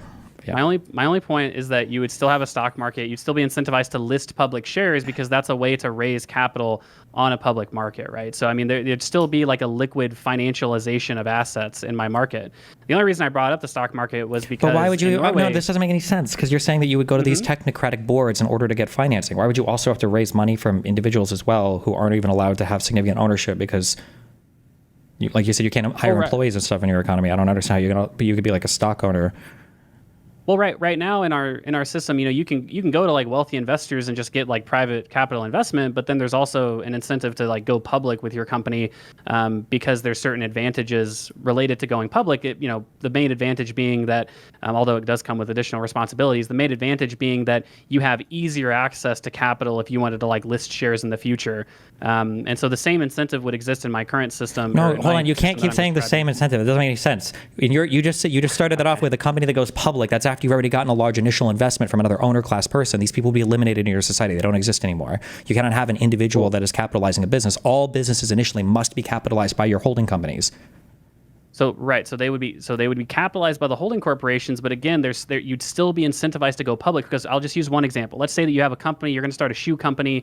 Hey guys, I want money to start this shoe company, right? It's like, okay, sweet. You seem like a good guy. We're going to give you $5 million to start this shoe company. Let's just say it explodes in value. Oh shit, now it's worth $100 million, and we want to now go public. So now it's essentially entirely owned by the holding corporation as a private entity. It's not publicly traded, right? But now it's like, okay, well, fuck, it's worth $100 million. And this holding corporation says, you know what, we want to list these shares and kind of have these other holding corporations buy us out, because this has been such a good investment for us. And we have these other things that we want to invest in. We either want to pay down our debt. Sorry, Wick, what were you saying? Say no. If the holding company wants to go public, but the CEO or whatever doesn't want to, who wins that fight? Well, I think board members would be a mixture of the state in the form of the holding corporations themselves and the workers at each individual firm. So if the workers at the firm and also the holding corporation appointees decided, hey, this is a good idea, like they would just have a vote and a discussion, and that's how that decision would go forward. And they would be the same people that would ultimately. Okay. Yeah, go on. Sorry. I don't know why you would ever vote I was just to going to go say public. that. Yeah, go ahead. You would vote to go public because the holding corporation might say, hey, this has been a really profitable private investment for us, but we think that we can allocate a lot of this money more efficiently if we're able to extract out and be able to be bought out from part of our ownership. Same reason why people go public today. Hey, we want to either make a lot of money and use that money for some other purpose. In the case of a rich investor, it's like we might use that money just to consume it, might use it to start another company. And the same thing, the holding corporation would have the exact same incentive. You keep saying the exact same incentive. It's not. That's not. Destiny, you keep not understanding what I'm saying. I do understand. The You're just holding taking for granted. corporation. When you go public, the reason why you're going public is because you have a failure to access a lot of capital. But in your system, you've got these capitalized holding firms that already have access to theoretically infinite capital or close to infinite capital. You're talking about going public to capture more. That's an incomplete understanding of why corporations go public. They don't go public just because they want to access more capital. The process of going public is buying out current investors, right? Buying out current investors. You're not listing new shares on the secondary market. That money doesn't go to the corporation. It goes to current owners, right? And so when a holding corporation but definitionally, says, hey, when you go public, it gives you the ability to issue shares to additional owners. I believe it's 500. I think is the limit for a C corp before you're. Or no, actually, I might be thinking of C corp. But wait. You're saying if you don't go public to raise more capital, what do you go public for? What's the point of going public? Okay, we've got the shoe company. It's no. Wait, just right now, today. What is the point of going public for a corporation? You said I don't understand it. I thought the reason why you go public is because you want to raise additional funds, especially from the public market. You don't have to sell all of your equity to one person. What's the point of going public?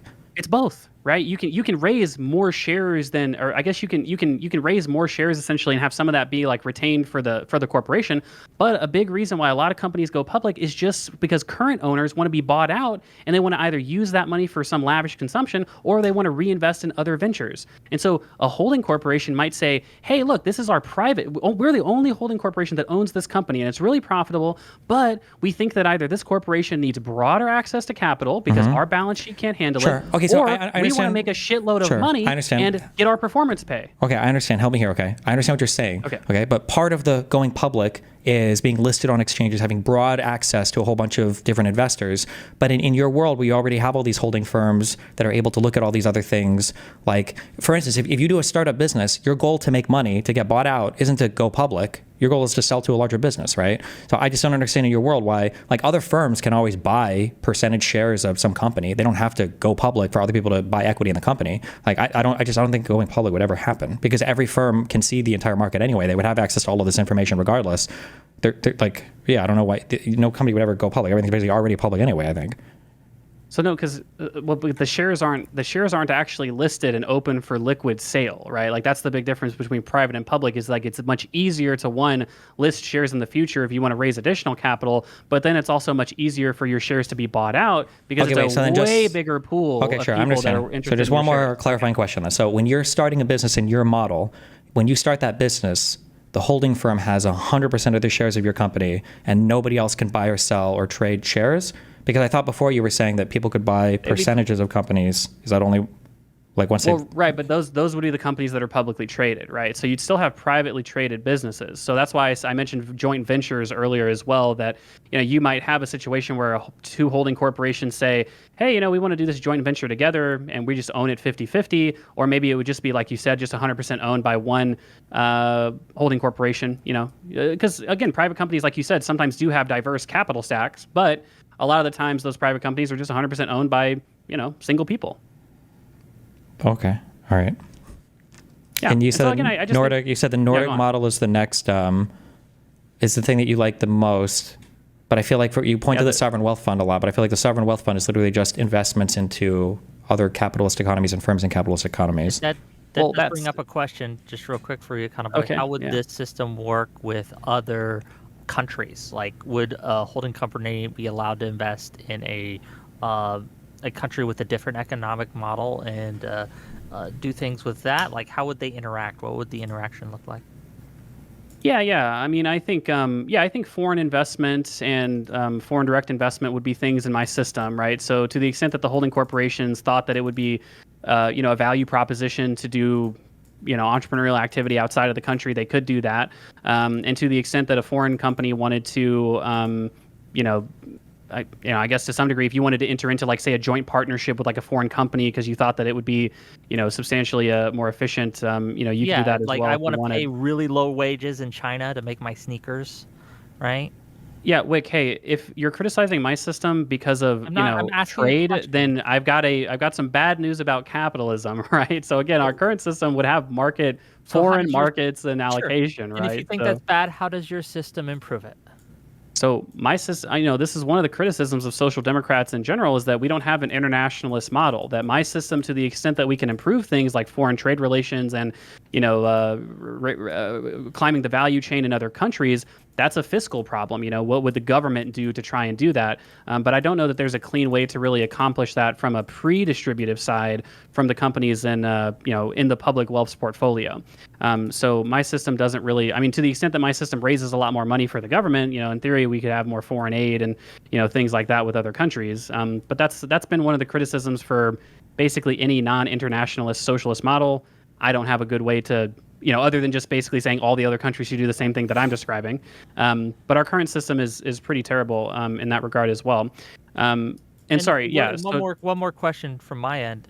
If the Yeah. workers in a company who obviously, well, I guess I'll just ask the workers in a company. Say a company started, the workers have the board or whatever the company has say in how that company is run. Is that correct? Right?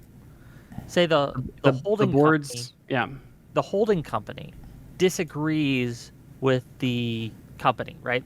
So the holding corporation that invests in the company and things like that, they have a disagreement with the workers or the board of that company. Who wins that fight, right? Obviously, the boards of the corporations within the holding company would be appointed by the holding company. So you can't really have like disagreement between these boards, right? I mean, it'd be like saying like what if the shareholders disagreed with the board of Amazon? It's like, well, they would just kick out the board. Well, I think he was saying the and shareholders board. disagree with the employees. Yes, the employees. Oh, the workers, well- the company. I work for the shoe company under this holding employee. We've gotten together and we say, you know what?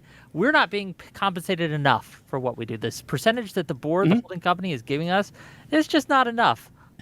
We want more. Yeah, well, my system would have essentially a tripartite structure of unionization and like worker board management, right? So if the workers were really pissed off about how the holding corporation was treating them, they could go on strike. Okay. Yeah. So I mean, I believe in union. Again, like my system, I think it's important to have things like unions and stuff like that. But that's independent of my system. You can have, and many countries do have, publicly owned corporations that are still union. Like we have the USPS, and they have a separate union, even though it's socially owned. And so my system would do the same thing. To the point, Destiny, that you made about Norway and its sovereign Well, wealth hold on, funds. fuck. I'm sorry. You keep saying the same thing. Oh, It okay. triggers the fucking. I'm so sorry. Well, My guess is the reason. The reason why the postal system, I guess, is probably has a union is because there's a sole. It's a one owner market. It's a monopoly, right?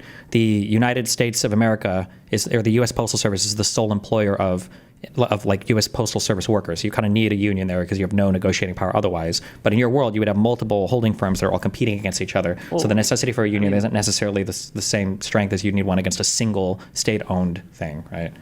Well, there's a lot of public employees that aren't represented by a union, and there's a lot of private employees that are and are not. This kind of matrix includes all of those different possibilities. I'm just saying that the question of like essentially how do we empower workers in my system is a similar struggle that we see today. That we need to have a system of unionization and kind of like worker board membership in an ideal sense to try and represent the interests of both the society that controls ultimately all these corporations, but then also the workers themselves who want to have good standards of living and not be miserable. Sure. Yeah.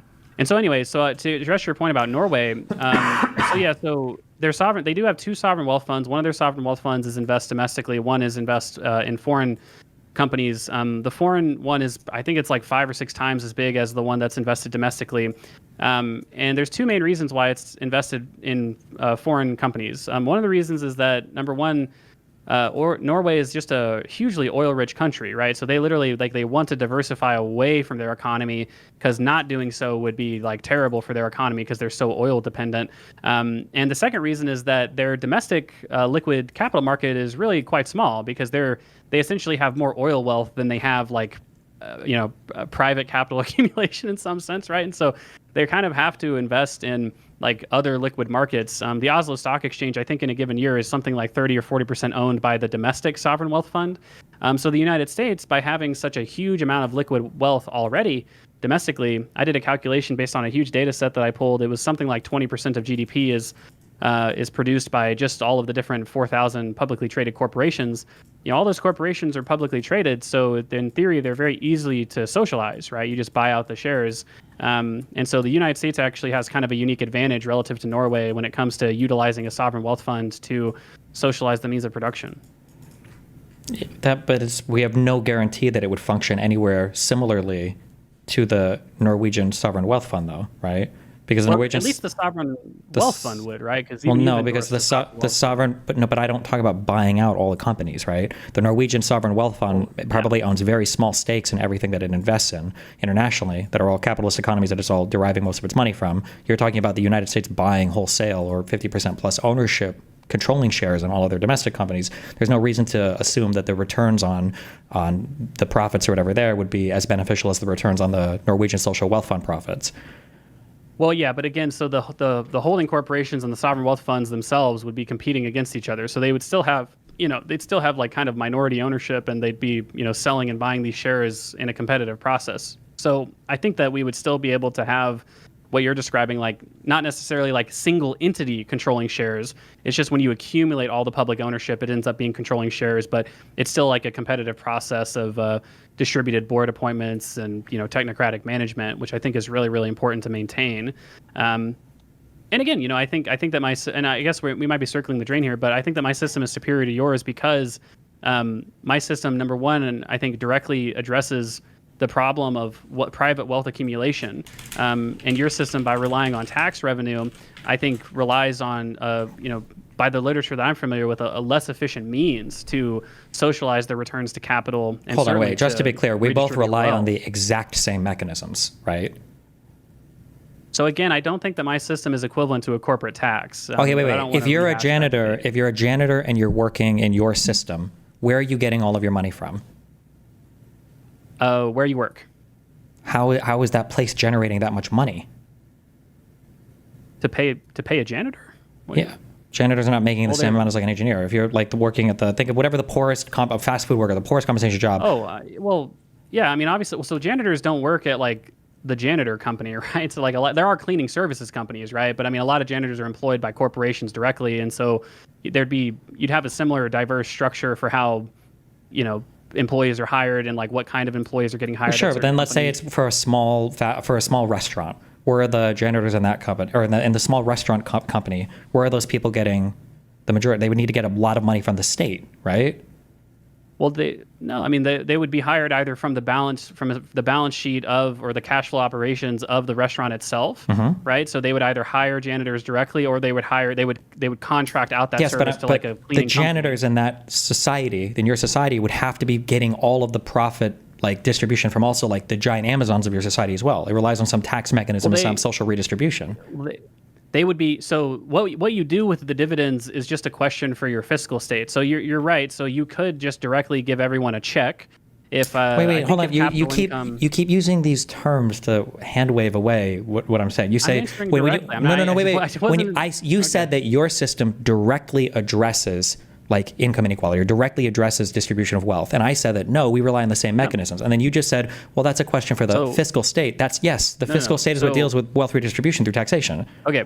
So in my system, 100% of capital income, like in an ideal system, obviously, 100% of capital income is socialized. In your system, maybe you can raise the capital gains tax to 60%, but that's going to fucking like destroy the economy, right? Like we know that capital gains taxes are bad for investment allocation. They're bad for investment distribution, right? Sure. Like it disincentivizes investment. I agree. So but in your system, we have no idea if your system works at all, to be fair, okay? Because you can't say that, well, in your system it would work perfectly, but in mine it would destroy it. We have no idea how your system would work. We know 60-70% capital gains taxes don't work, right? So I mean, I think that my system, maybe would have a shot of working. We don't know if your system can even maintain a functional society.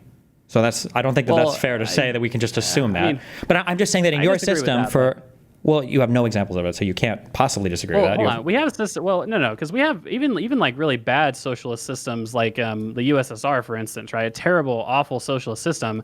They had a functioning society, right? Like it wasn't like the whole entire society collapsed, right? Wait, is that funny? Hold on. Wait. Well, it's funny because the Soviet Union literally did collapse. Okay, so I don't know why that would be the example. Funny.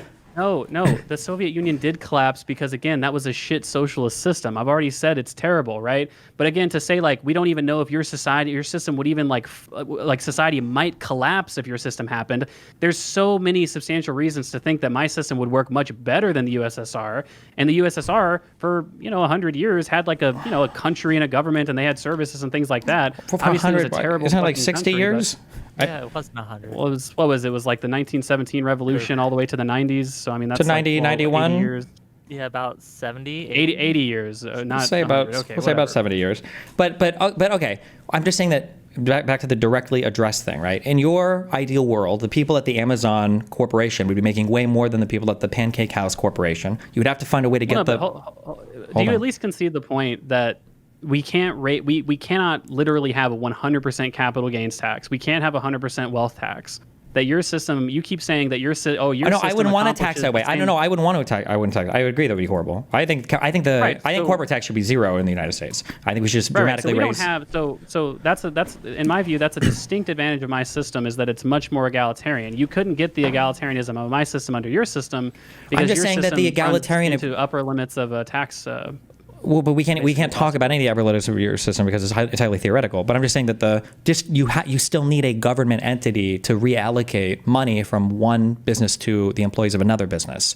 Now, my system does it with taxation. You might have a different name for it in your system, but in your system, the guy that works at the Pancake House versus the guy that works in Amazon's AWS cluster, the excess profit that he generates has to go to that Pancake House employee at some point. You can call it whatever you want, but it's at some point it has to be redistributed back to him fiscally. So that's what I've said. So you interrupted my explanation, but I thought I was directly answering it. The reason I said it's a fiscal decision is because you could do substantially anything with that money, right? So I mean, you could do a UBI.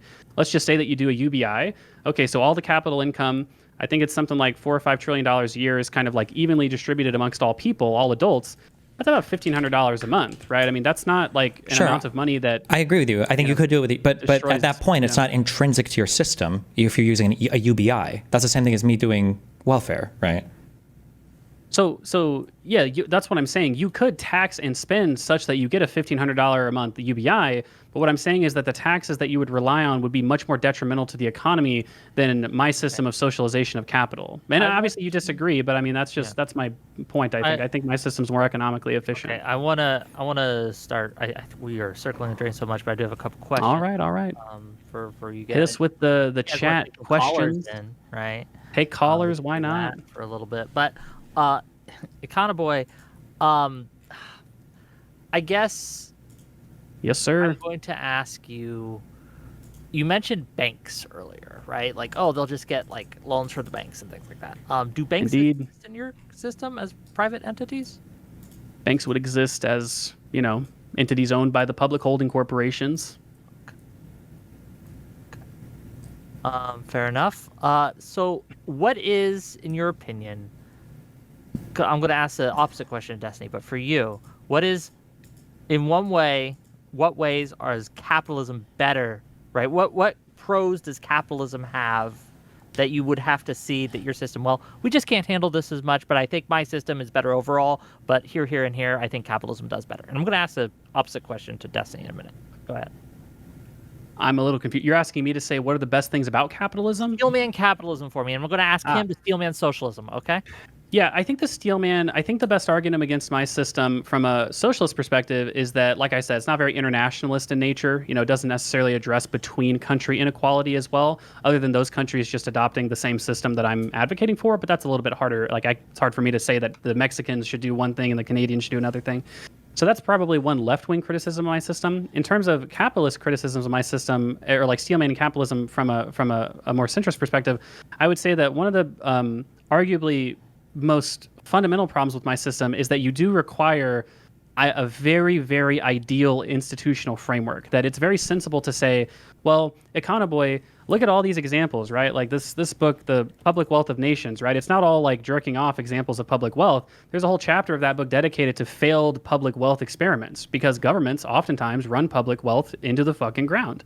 And so it's totally fair to say, by my system being so state reliant, that I'm essentially requiring a kind of a perfect state or kind of an ideal set of circumstances for it to run well. I happen to think that it's possible or probable that we could do that, but that's a big disadvantage of my system relative to a distributed system of private ownership. Okay, same question to Destiny.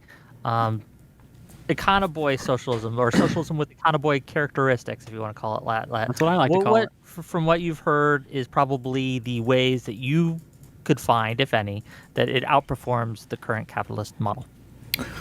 I think one of the biggest issues that I think we're facing today, to quote the wise economist Gary's economics, but I think that capital is conferring massive advantages onto capital owners, and I think there's a massive gulf growing between those that own capital and those that don't. And I think that finding a way to bring like wealth accrued via capital ownership into a more state-owned and state-distributed enterprise. I mean, theoretically, if you could find a way to integrate that more with market forces or integrate that more economically, that's probably a superior way, like both politically and everything else, than integrating it with like tax policy. Like if you have a corporation where, if we could imagine, we could just like print 50 years of history right away and people start someplace.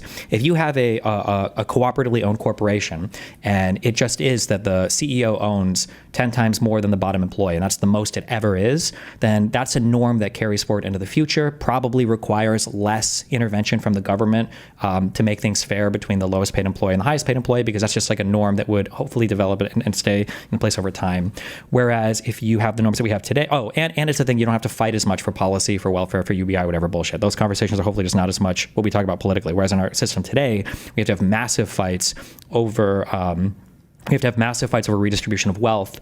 And in my opinion, people have a very fucked concept of where does wealth in this country come from, because people very much look at the top of the pyramid and they assume that the block is floating there rather than all of the piles of stuff that are beneath that help to support that structure. So in my opinion, like the greatest advantage to more cooperatively owned economies or socially owned economies is that there's so much more economic integration. You can eliminate a lot of these very lame and very morally loaded fiscal questions about how does the government steal money from rich people and give it back to poor people, because in a more socially owned economy, you can kind of see like, oh, actually everybody is required to make this business work. If that makes sense.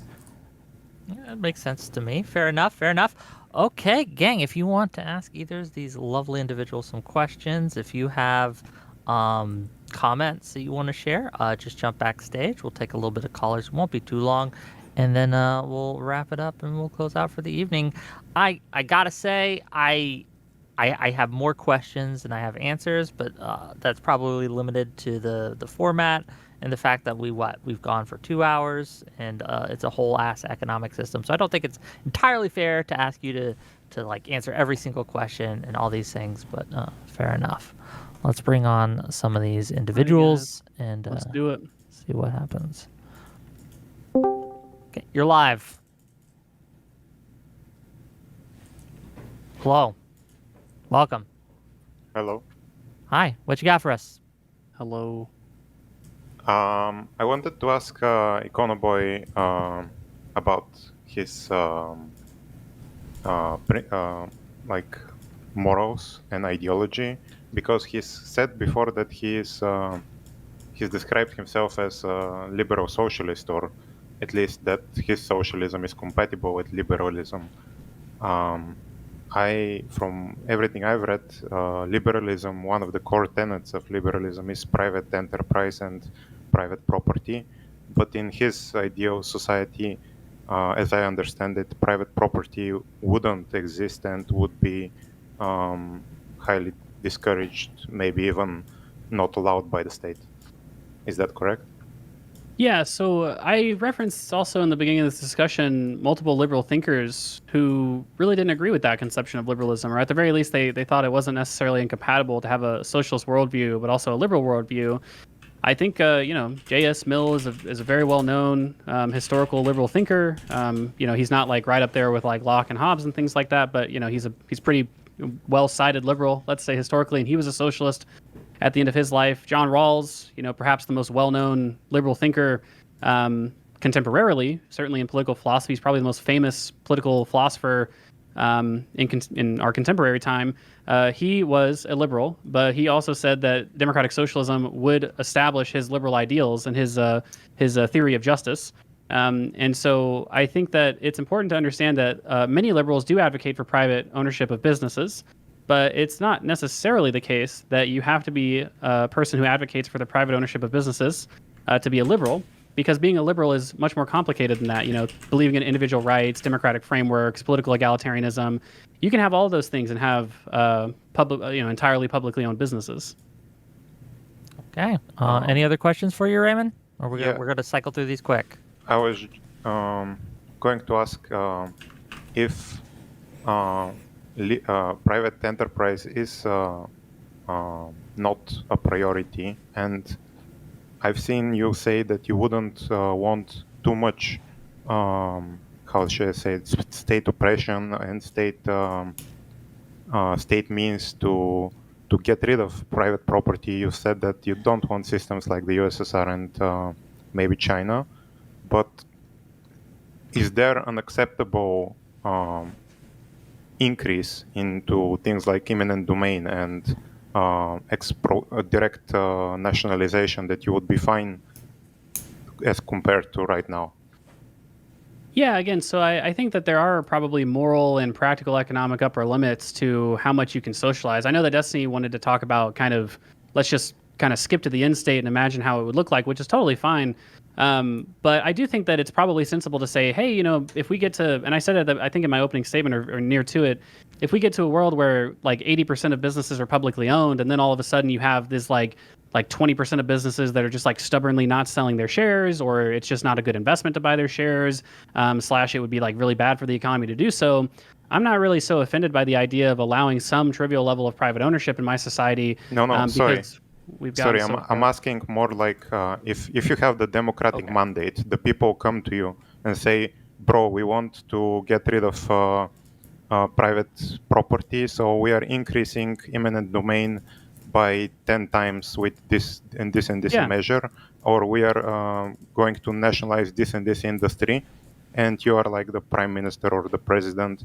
Are your morals stopping you from going on that democratic mandate, or do you say, oh, I believe in democracy, so if the people want the expropriation of all capital, even though that's not my I want voluntary transactions, I will still support the involuntary transactions? Yeah, like I said, I mean, whether you want to make me president or not, I would argue probably against that if it would require some like wild level of violence or militarism in our society. So if they wanted to vote me out, I guess they could. But like I said, based on my morals and kind of how bad I think the trivial level of private ownership left in society would be, I don't think it would be that big of a deal to wage essentially a war to socialize the remaining 20% if you had to do that.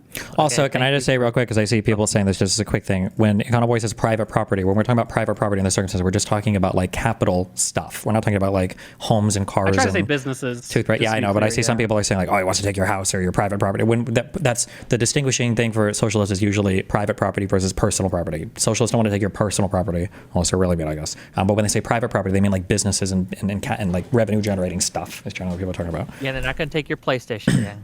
Okay, so Yes, Raymond, that's thanks what I for meant. calling in. Thanks. Hello, you're live. Calling in. Thanks. Hello? Hi. Hi, what you got? Hello, how are you doing, sir? Oh, what's up? Oh, this is I the have guy. a- Oh my God, one of my biggest fans. I finally get to meet you. How you doing, Okay. bro? I Holy have a shit. question for you, Destiny, okay? Oh my So, God. Destiny, why your all politics? I feel like you defend capitalism and against socialism just because it is hate spite. It's a spite politics because Hassan defends socialism. Don't you agree? Chance. What did he say? What was the question? Can you translate for me, Are Wick? you defending capitalism from spite because Hassan defends socialism? Yes. How did you catch me? Fuck, you got me. You. Okay. Yeah, why don't Thanks. you answer seriously, huh? Thanks for calling in, buddy. And how old was Rose? Older than your mom. I got him. Okay. The dangers of open call-ins. Okay. Let's try someone I actually know. Hello, you're live.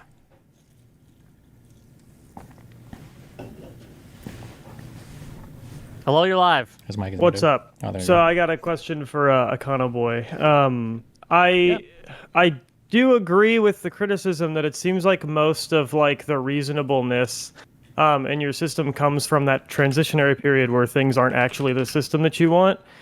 With how massive and impractical that transition even is, what is your qualm with just like having a broader social safety net and leaning more into like freer markets or like more protected markets like in Scandinavia than straight up socialized ownership of all profits?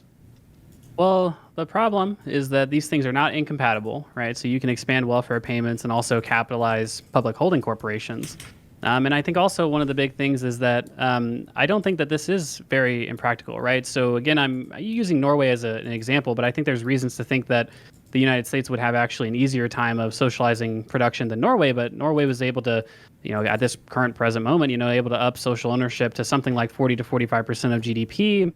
And so I think that, we can go in that direction. That was only over the course of basically one generation, like 30 years or something like that. So, I mean, I think Wait, that stop. certainly You we can't could keep do- answering that way. That's not fair. You're implying that Norway owns 40 to 50% of all their firms domestically, whereas controlling shares and like. Well, I'm talking about, their GDP, Destiny. Like, I don't know if it really matters about like the individual. We're talking about like of all the shit that the Norwegians produce, something like 40 to 45% of it comes from collectively owned institutions. Obviously, in the United States, if we socialized one business that's way bigger than a bunch of smaller businesses, yeah, like in terms of like the number of entities we've socialized, I guess it's only 1 and not 100. Yeah, but it's like, if all of the that, shit if that we all that actually 40 to produce- 50% is just the oil that they're making, or is just energy based, it's not really the same thing, Yeah, right? but I mean, like I said, in the United States, like the biggest corporations in the United States are things like tech companies and financial institutions. Those are publicly traded and easily socializable, right? So, I mean, in theory, again, because we have such a robust capital market, we would be able to sort of, do the same incremental type things that Norway has done, but just, buy those things out on an open market instead of having to start our own individual state-owned enterprises like oil companies and,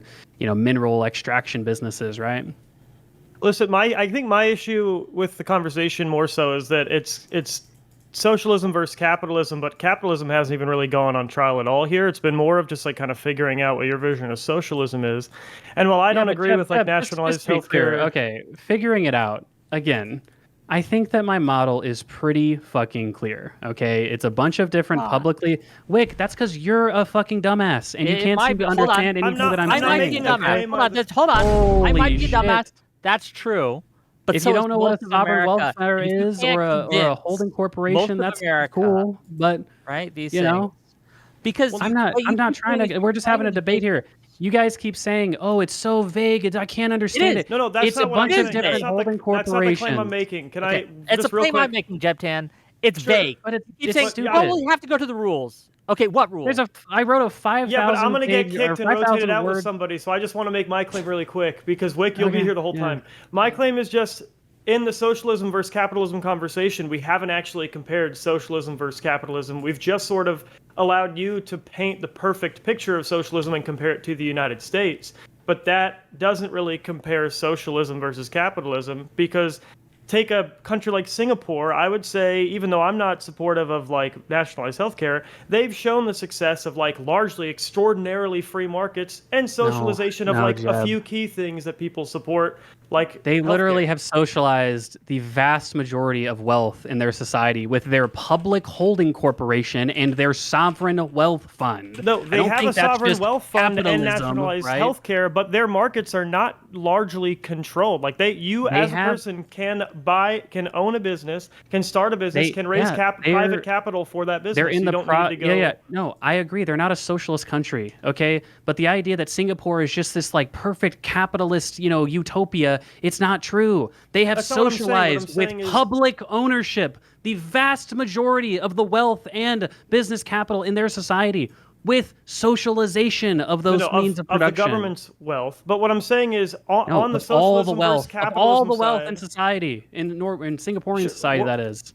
what I'm saying is on the socialism versus capitalism side, I think you would agree Singapore is more on the capitalist side, and someone who is a proponent of by the metric of you have free flow of capital, you have the free ability to open a private business, raise private capital, hire private employees, and you're good to go there. Okay, but in terms of all the shit that they produced and all the wealth they've accumulated, most of it's socially owned. Through Yeah, but the public entities. means of that production is not It's publicly owned. Yes, it is. You just don't know what you're saying. You don't know what Singapore. You just go fucking Jebtan. read a book. Jesus Jebtan, Christ. thank you I for do, calling in. We do got So sick of having to explain. Go read about how well, brother. Singapore organizes its fucking entities and its public wealth, and you tell me if that's just a bunch of capitalism. Like they have fucking collectively owned means of production. To be clear, and call it under your capitalism. system, I couldn't do what they do in Singapore, right? I couldn't go and open my own business. Wick, without the I'll government. explain it for the 20th time, okay? In my moral framework, we might get to a point where you'd have some wild need to do a revolution and expropriate all the landlords and capital. I wouldn't advocate for doing that if we landed there. Now, has nothing to if do we with what I got... said. Yeah. Hey, Wick, again, in my ideal system where we have total public ownership, it doesn't look exactly like Singapore. But I haven't called Singapore socialist. I've only said that they're not just capitalist, like dumbass Jeb is saying, and like you're trying to imply. Those are totally different statements, aren't they, Wick? Do you understand the difference? What I am saying is that the reason Do you I have a understand the problem- difference between those two statements? I don't think you're addressing what I said at all. Okay. So my all right. problem- Now, Singapore is a socialist country. So is Norway. I'm not That's what I've meant the arguing whole whether time. Singapore is socialist or capitalist. I'm not arguing that. That has nothing to do with what I'm saying. What I'm saying is, Oh, under the fuck. system that you have outlined, I Yeah. could not go and just start my own business. There would be many more roadblocks. than there Socialism is currently different than are. Singapore because Singapore is not socialist. So when you bring up that, hey, Econoboi, your system doesn't look like Singapore, I agree. I'm only using Singapore as an example of what the transition would look like. Okay, and I think that's a very sensible way to understand. Hey, if you want to see what the transition would look like, look at a country like Whether Singapore we want Norway. to do the transition or not, only matters based on where you want us to transition to. Whether or not I want to go through a transition at all, I have to know what we're transitioning to is better than what we have now. Yeah, and I've you have already admitted not you don't convinced know me. that. I've already admitted you don't know that. One system isn't going to be the same as another. You got to take some risks, I mean, goodness, obviously. Caller. Oh, shit. Your ideal liberalism doesn't exist either. Your ideal tax code doesn't exist either. You got to make some leaps of logic, come on. Okay, Anyway, look, the real, Sample Text, yeah. I've got a What's feeling up? I know what you're going to talk about, Sample. Oh, yeah, that's right. Long time no talk, Econoboi. Well, by the way, the real take is that Singapore is socialist, and that's why it's underperforming relative to other people on the That's- same that's metrics. right. Okay. Either way, there. So I have two questions, one for Destiny, one for Econoboi. Econoboi can suspect what I'm going to ask about. Well, whatever. So for Destiny, Econoboi started the debate in his opening statement by making also a moral argument, about the inherent value that there is in egalitarianism, right, and equal distribution of Not even incomes Destiny and can democracy. contend with Tiny Tim sample. Right, Not that's right. even That's why Destiny. we're gonna get the utilitarianism pill, whatever. And Destiny, I know you don't like talking about like normative ethics and meta ethics and all that, but like just I don't know, what would be your response to someone saying like there is this inherent value in equality and political equality? When you say equality, I hate to do this, but if we're going to do more philosophy memes, whatever. When you say equality, what kind of equality are we talking about here? What do we mean by that? Yeah, equality of outcome. So, imagine a society. Econoboi, what he would say. I'm a utilitarian, but whatever. Okay, Econoboi, what he would say is like. Well, here, I'm going to give this broad take, and then you tell me if you need to specify it. Okay. So, in my mind, in an ideal world, there is like a floor that hopefully nobody can go beneath, and if they do, then they are subsidized or compensated in some way, such that they can have like whatever bare necessities we decide somebody is entitled to in society, given that they're at least putting in the bare minimum effort. And then that's basically what I'm looking for. I think that having some form of compensation in society that is matching the level of effort that you're putting in, I think is good. I think it's good to reward people that want to work hard and want to achieve more or whatever. I think it's fine that doctors get paid more than, less educated professions. I think that's okay. Yeah, broadly speaking. Right. But imagine, so yeah, it's called instrumental value. Like it helps in other respects, ensures a high quality of life. But imagine like you could have two societies that are equal in every other respect, just like one is more equal, the other isn't. Is that something you find inherently valuable as well, regardless of the outcomes it has on other things? That's a big thing that moved Econoboi. He read philosophers that made that point. He agreed, and that's why he said it as an ideal. So. I think that when you say one is more equal and one isn't, you mean like in terms of like distribution of wealth in society? Yeah, imagine like so wealth is only a means to happiness, right? So imagine like a society. So this is the issue that I would say. I would like or I don't know how you want to answer this, but there's a ideal level and then there's like a practical level. I would say ideally, I don't think wealth inequality should matter that much at all. On a practical level, it seems like a lot of other people disagree though, and that's the thing that you do have to account for. That like wealth inequality in and of itself is like a massive predictor for a lot of social ills and social unrest. So like it might. So for instance, let's say you're asking me in one society, there's a guy with a super yacht and everybody else has, like their nice family homes, but they see the guy with the super yacht going up and down the fucking coast every day, right? And then in another society, everybody kind of lives in apartment buildings and nobody has the super yacht.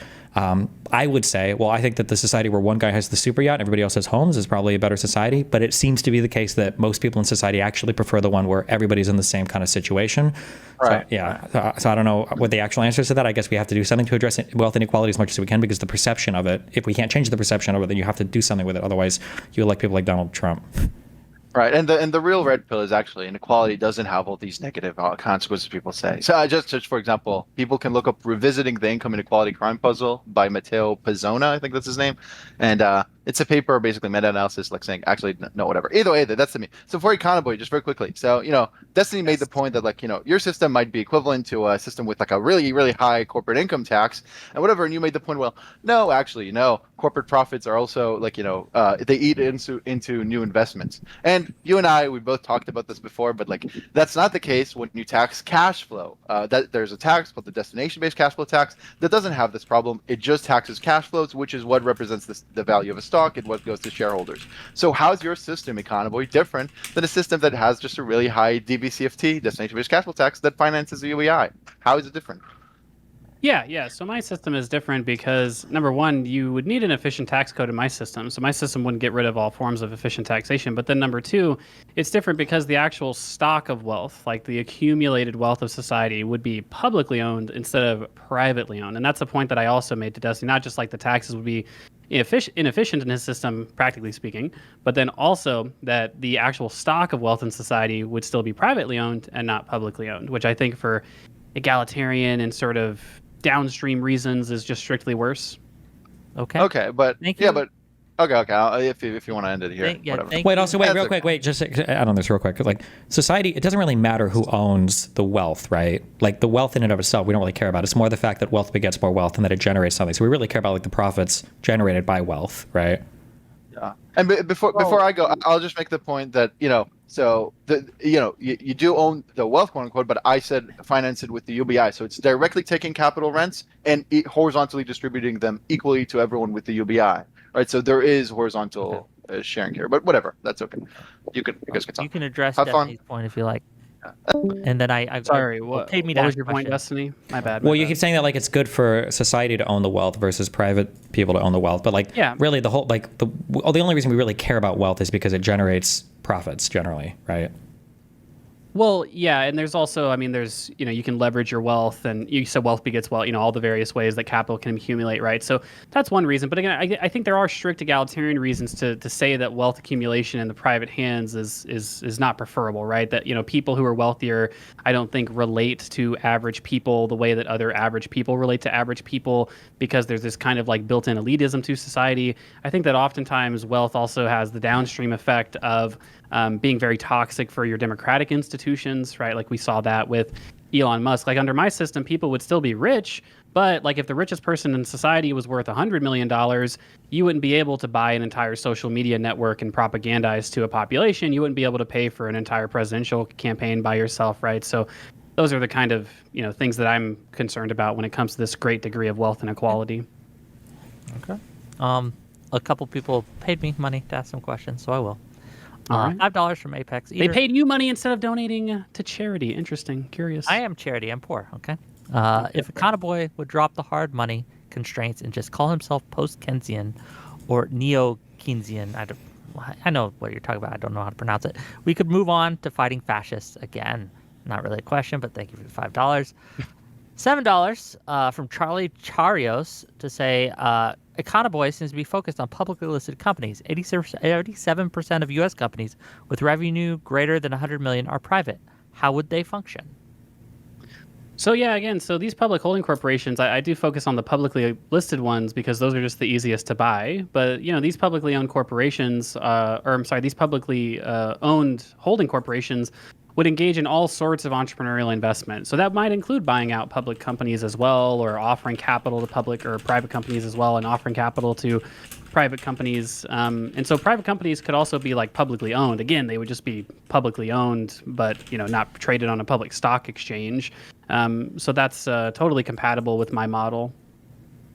Okay, £10. Yeah, and I was going to say it's also important to note that if the Fed has this distribution of financial accounts, right, where they explain this, and even though there's a lot more private companies, the actual like value of those private companies is several orders of magnitude less than the value of public companies, which is kind of interesting to think about. £10 for Maze to say, ask Econoboi how he determines if a fund is good, and will the FAMA French 5 factor still hold in his system? Also, I believe active managed funds fail to beat the market 80% of the time. Yeah. So just because actively managed funds fail to beat the market doesn't mean that the process of active management is bad for capital allocation, right? So we would typically say that it's more allocatively efficient to have a competitive active process than to just have a much smaller minority of people doing substantially the same process. When it comes to your first question about how do you determine like which holding corporations are doing the best, well, it'd be similar to our current system where it would be like who's actually maximizing the value of their portfolio the best, who's returning the most capital to the shareholders, which would be the state. And that would be like the triggers for their performance-based compensation as well. To your third question about the 5 factor, I guess I just don't know what that is. So I'm not sure. French 5 factor? I'm not sure what that is either. So. You guys don't know about the Forma French 5? Oh Yeah. my God. Yikes. Can't It's been a believe we while had this since I've been to debate. grad school, so My I God. just not sure. $10 from Lawson Harrison to say, Econoboi, my hatred of your ideal system is matched only by my love of you personally. $2 from Blaine's Escape Corner to say, sole prop doesn't mean one person, you could have workers. 30, some sort of currency, says, I foresee extreme brain drain in the future of this system. Skilled people. Wait, who just said the sole proprietor doesn't mean you can have employees? How do you have a W-2 employee in a sole proprietor structure? Can you issue W-2s as an individual? I feel like don't you need an LLC for that? Yeah, I don't really think a sole proprietor. I don't think you would call like a guy who owns 100% of a small company like a sole proprietor. But maybe you would. Well, you own the company. So when I the say company- sole proprietor, when I say sole proprietor, I mean like one guy doing a business, not one person owning a business. So but I think that was clear in the debate. So 30. This currency to say, I foresee extreme brain drain in the future of this system. Skilled people will just move to countries that will allow them to be paid more and hold capital. Yeah, I mean, again, in my system, more skilled employees are paid more than other people, right? So there is a question, an open question as to like, and we talked about in the debate of like, how much does the prospect of capital ownership incentivize people to work and do productive things? And, I mean, there's only so much evidence to say one way or another, right? But I'll just Well, say I wouldn't like, do this for free. Like I Well, wouldn't but- hold these debates yeah, but- for free. well, right. But I mean, obviously you might do it if you were just paid a lot of money by some other company to do it, right? So I mean, it's not necessarily the case that we wouldn't have like people do entrepreneurial investing just because they don't have the prospect of ownership. They would still have the prospect of performance-based pay and just like high pay scales in general. And so like that's to me kind of a big thing. Again, like that's why I kind of ground my example in to a lot of the billionaires who tell their stories. They start out with like really a much smaller amount of capital, and like their original like that sort of like times zero entrepreneurial activity was done with a much smaller amount of capital than obviously the amount of capital that they've been able to accumulate on account of their ownership over time, right? So that's why I say like, hey, for a number of reasons, my system I think would in many respects be more entrepreneurial. Gotcha. 200 Norwegian crowns to say, here, Wick. Hope this helps with the headache. These are capitalist Norwegian crowns. Don't let anyone say different. Yes. $10 That's from right. Andrew Steele to say, socialism removes all personal incentive to perform better. That's the core problem. It throws away the incentive structure that works in the real world.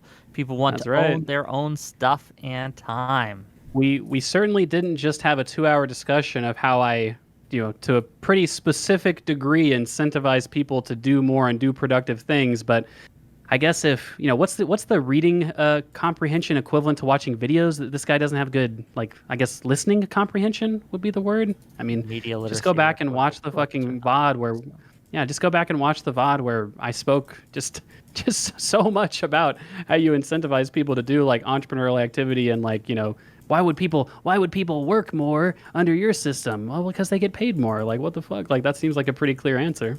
So $5 from Noonian Star to say Econoboi has succeeded in renaming his bureaucratic capitalist pipe dream of his own as socialism.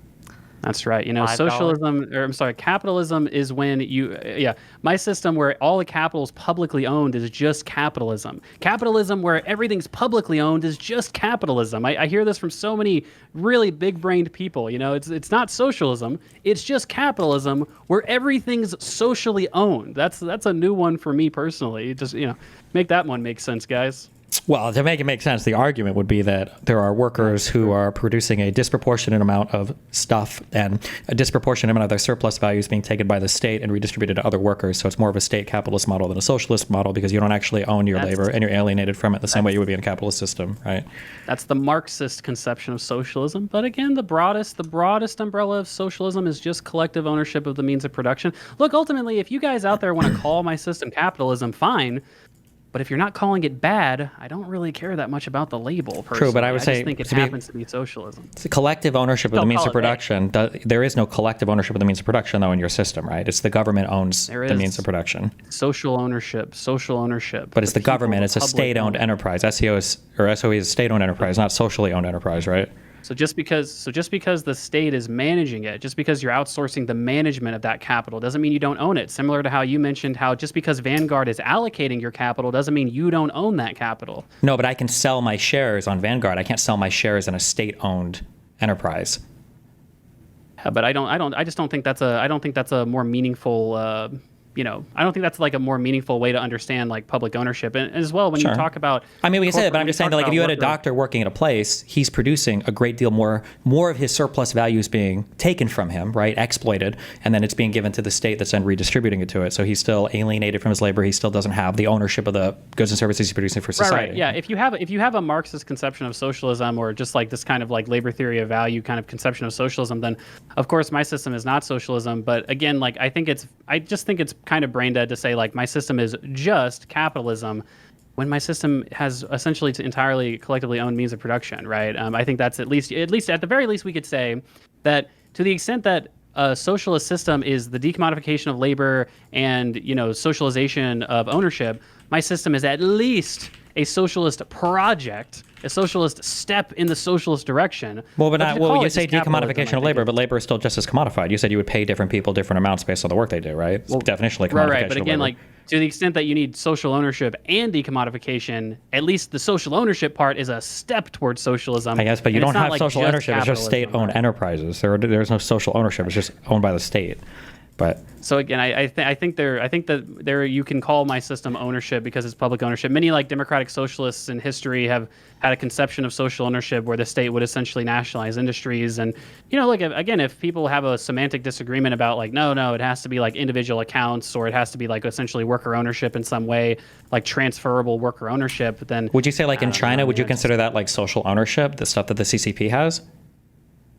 Well, that's what I would call state ownership because they don't have a democratic system, right? So, I mean, in terms of how you're accessing the wealth, it's hard to say that the average Chinese person has meaningful access to public wealth because they literally don't. Like, they don't vote on what to do with public wealth. But in a democratic system, you do vote. Like, you Well, vote no, on because managers it of wouldn't be public voted. wealth. It would be dealt with by the technocrats that are managing the holding companies, right?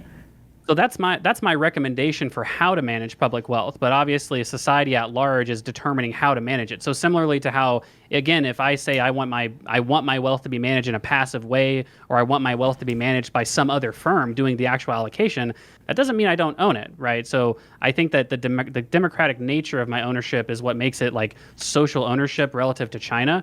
You've made the point about individual accounts being a big difference, but I don't happen to think that that's that big of a difference personally. Okay. $5 from Metal Rules to say, Econoboi, you gave the Norway example, but their sovereign fund is barred from investing in their domestic companies. But you want to do the opposite here?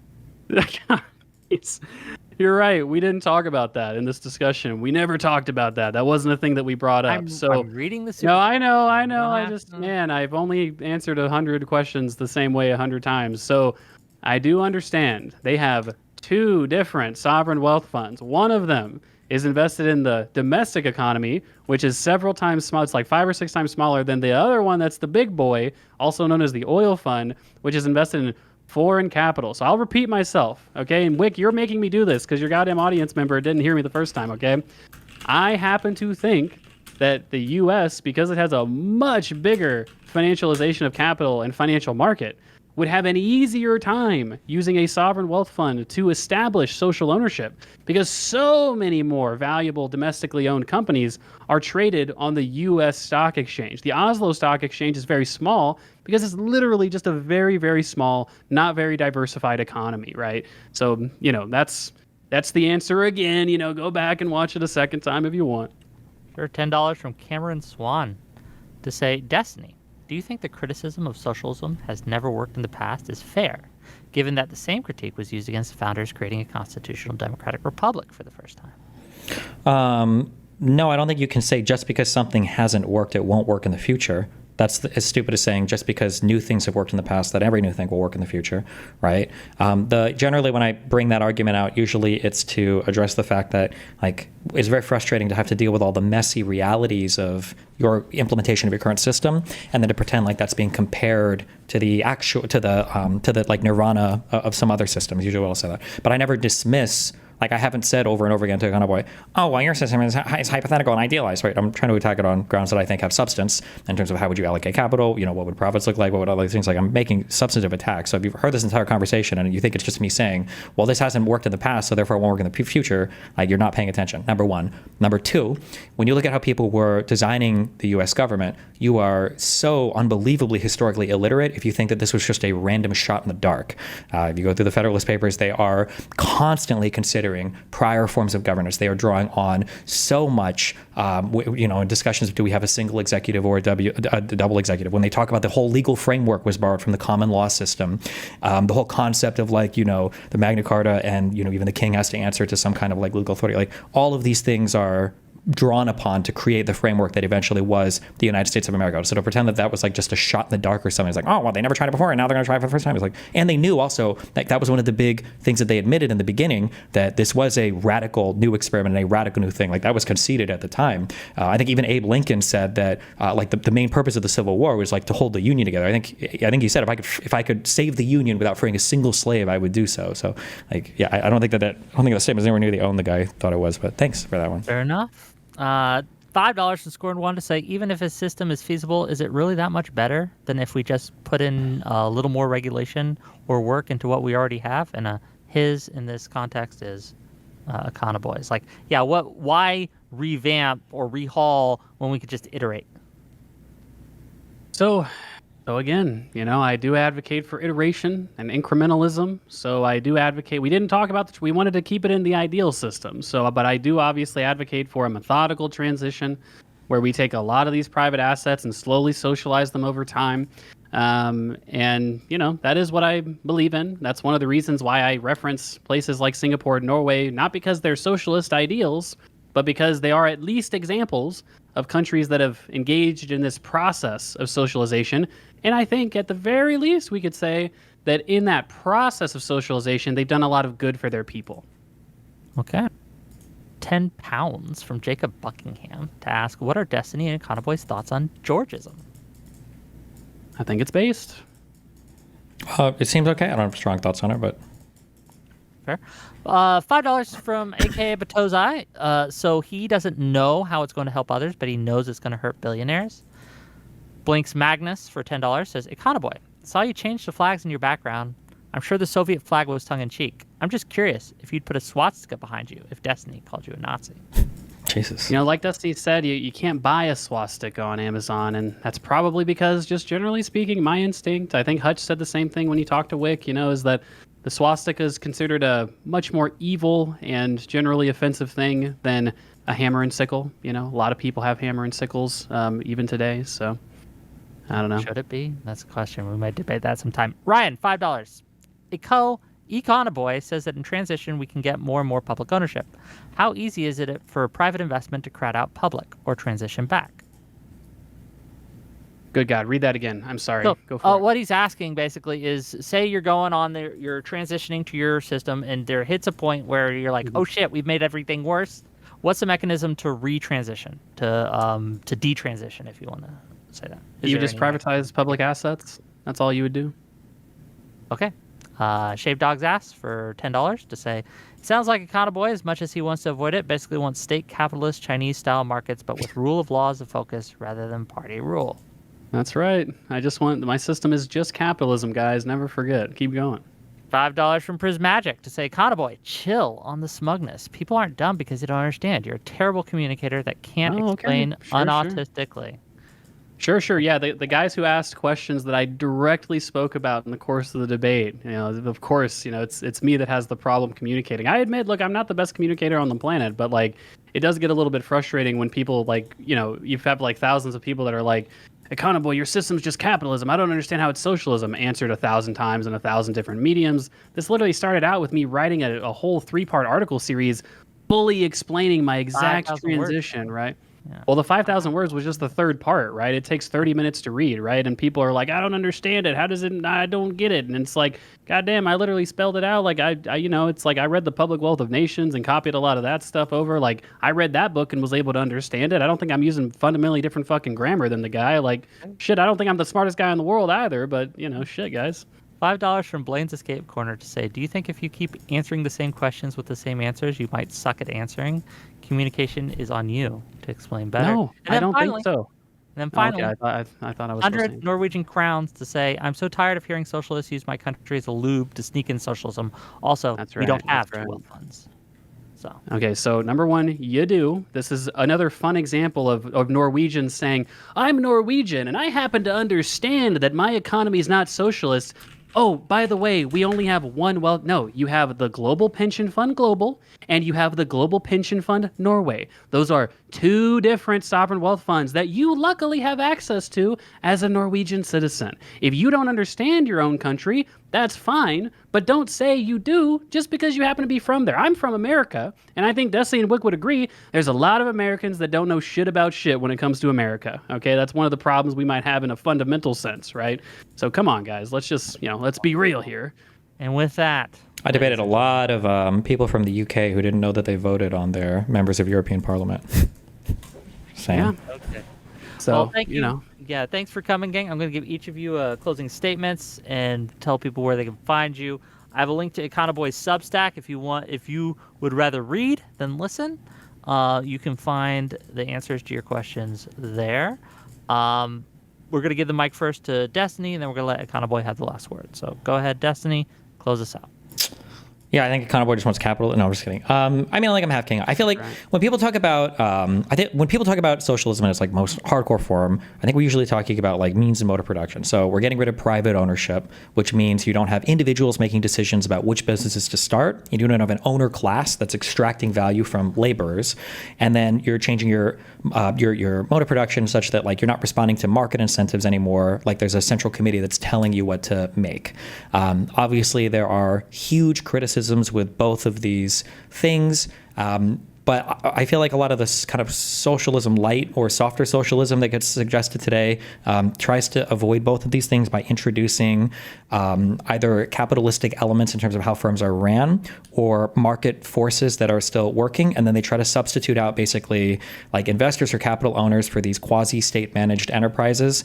And I do feel like we're essentially kind of like recreating capitalism, and we're trying very, very, very desperately to salvage all the pros of capitalism while getting rid of the cons, which I'm actually like in concept, I'm actually okay with that. I think we should try to salvage good things and get rid of bad things from systems rather than get rid of the thing itself.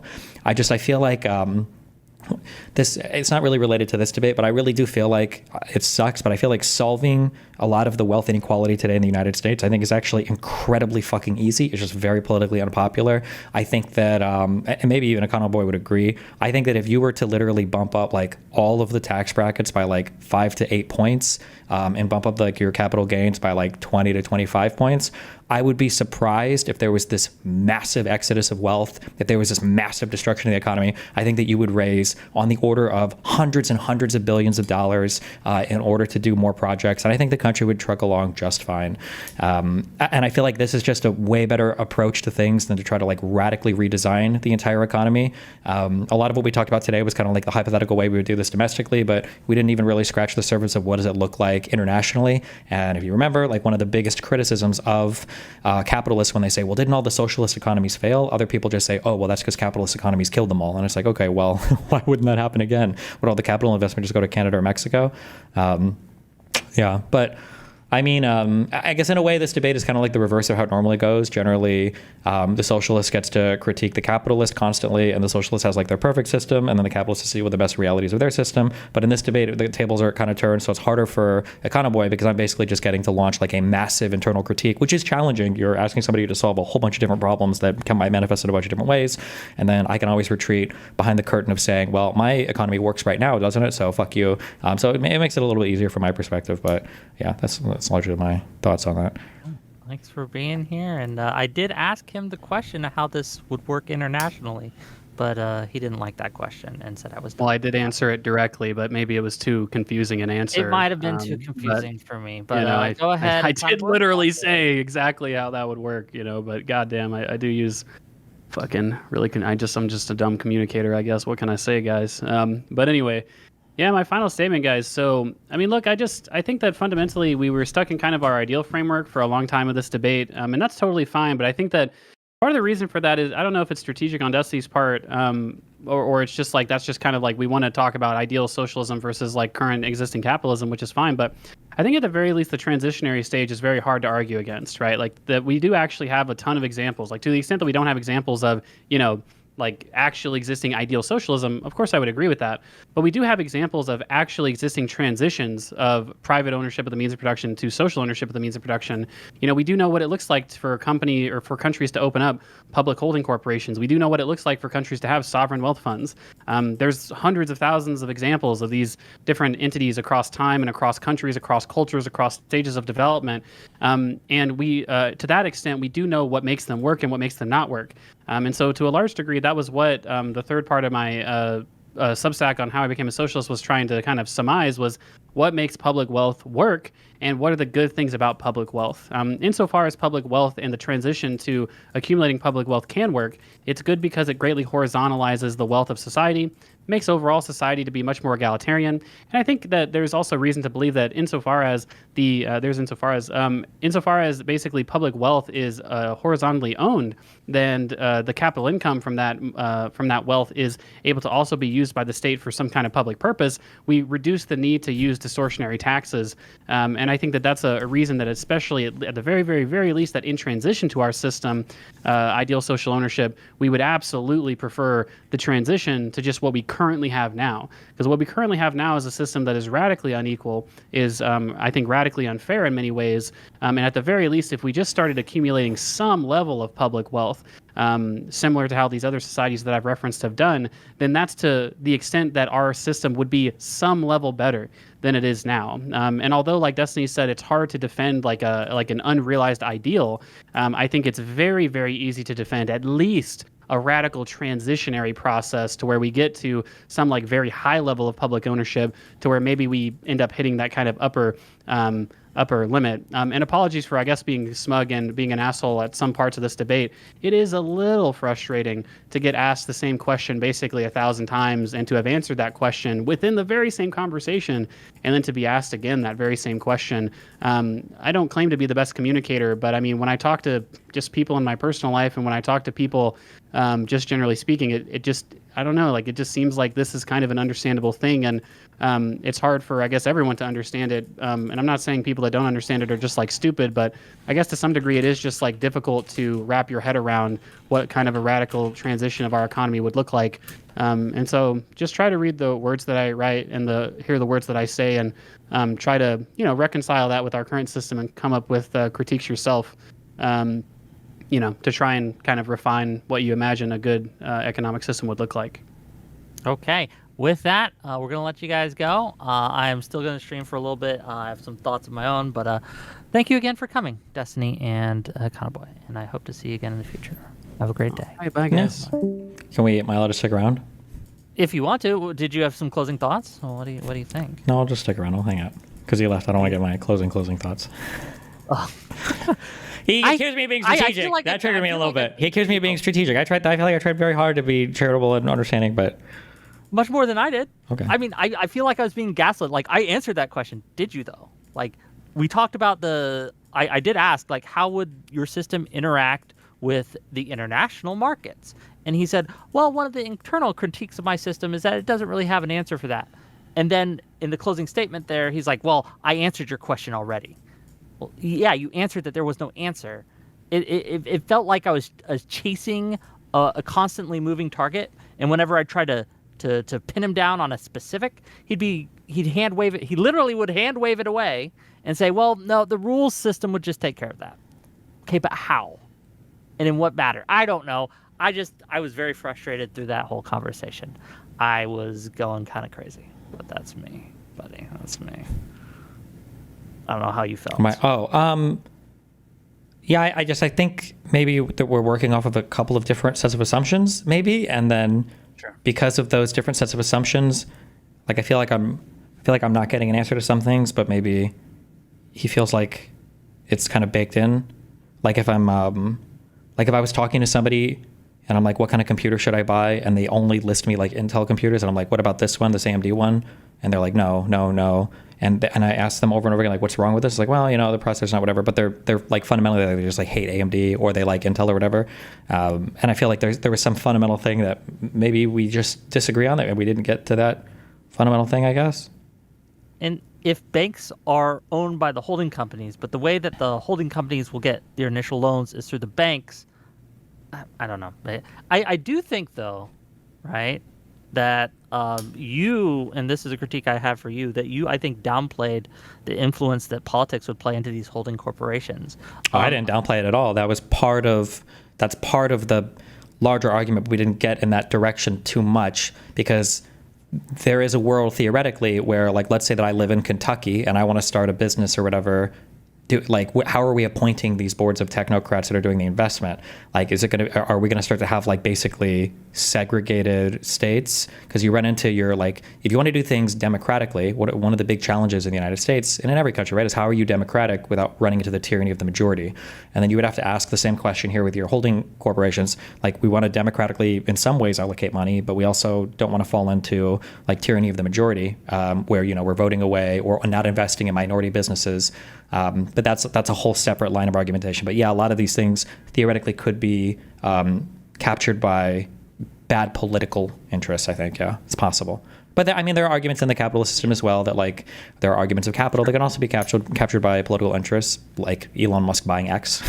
So, but yeah, no, I agree with you. That is true. Actually, no, I shouldn't make those equivalent. The only thing I get irritated about is like I can admit that in a capitalist system, there are definitely ways where private interests can influence the country in ways that I think are not good. But sometimes it feels like they think it'll solve so many problems on the socialist side. It's like, well, there are other ways that different interests can be captured in the socialist system that might be more pernicious than in the capitalist system. Yeah.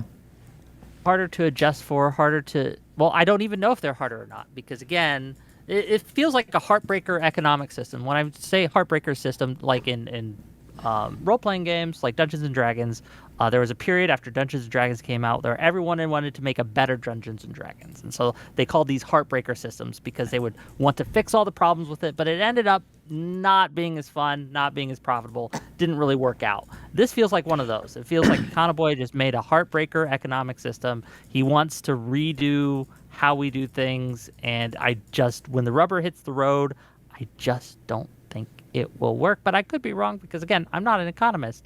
And it's true that I just don't know some of the specifics. Like if I just bow to Econoboi's knowledge on specifics on how dividends work and things like that. I just don't have the knowledge base for that. But I don't feel like my concerns were addressed in this. But I don't know. Well, how you doing otherwise, Destiny? What's on your mind? I'm great. Just chilling, grinding, getting back to the grindstone. You know. Okay, he's still getting attacked from all the people. I was surprised at the vitriol that people had for Ukrainian Anna. Really?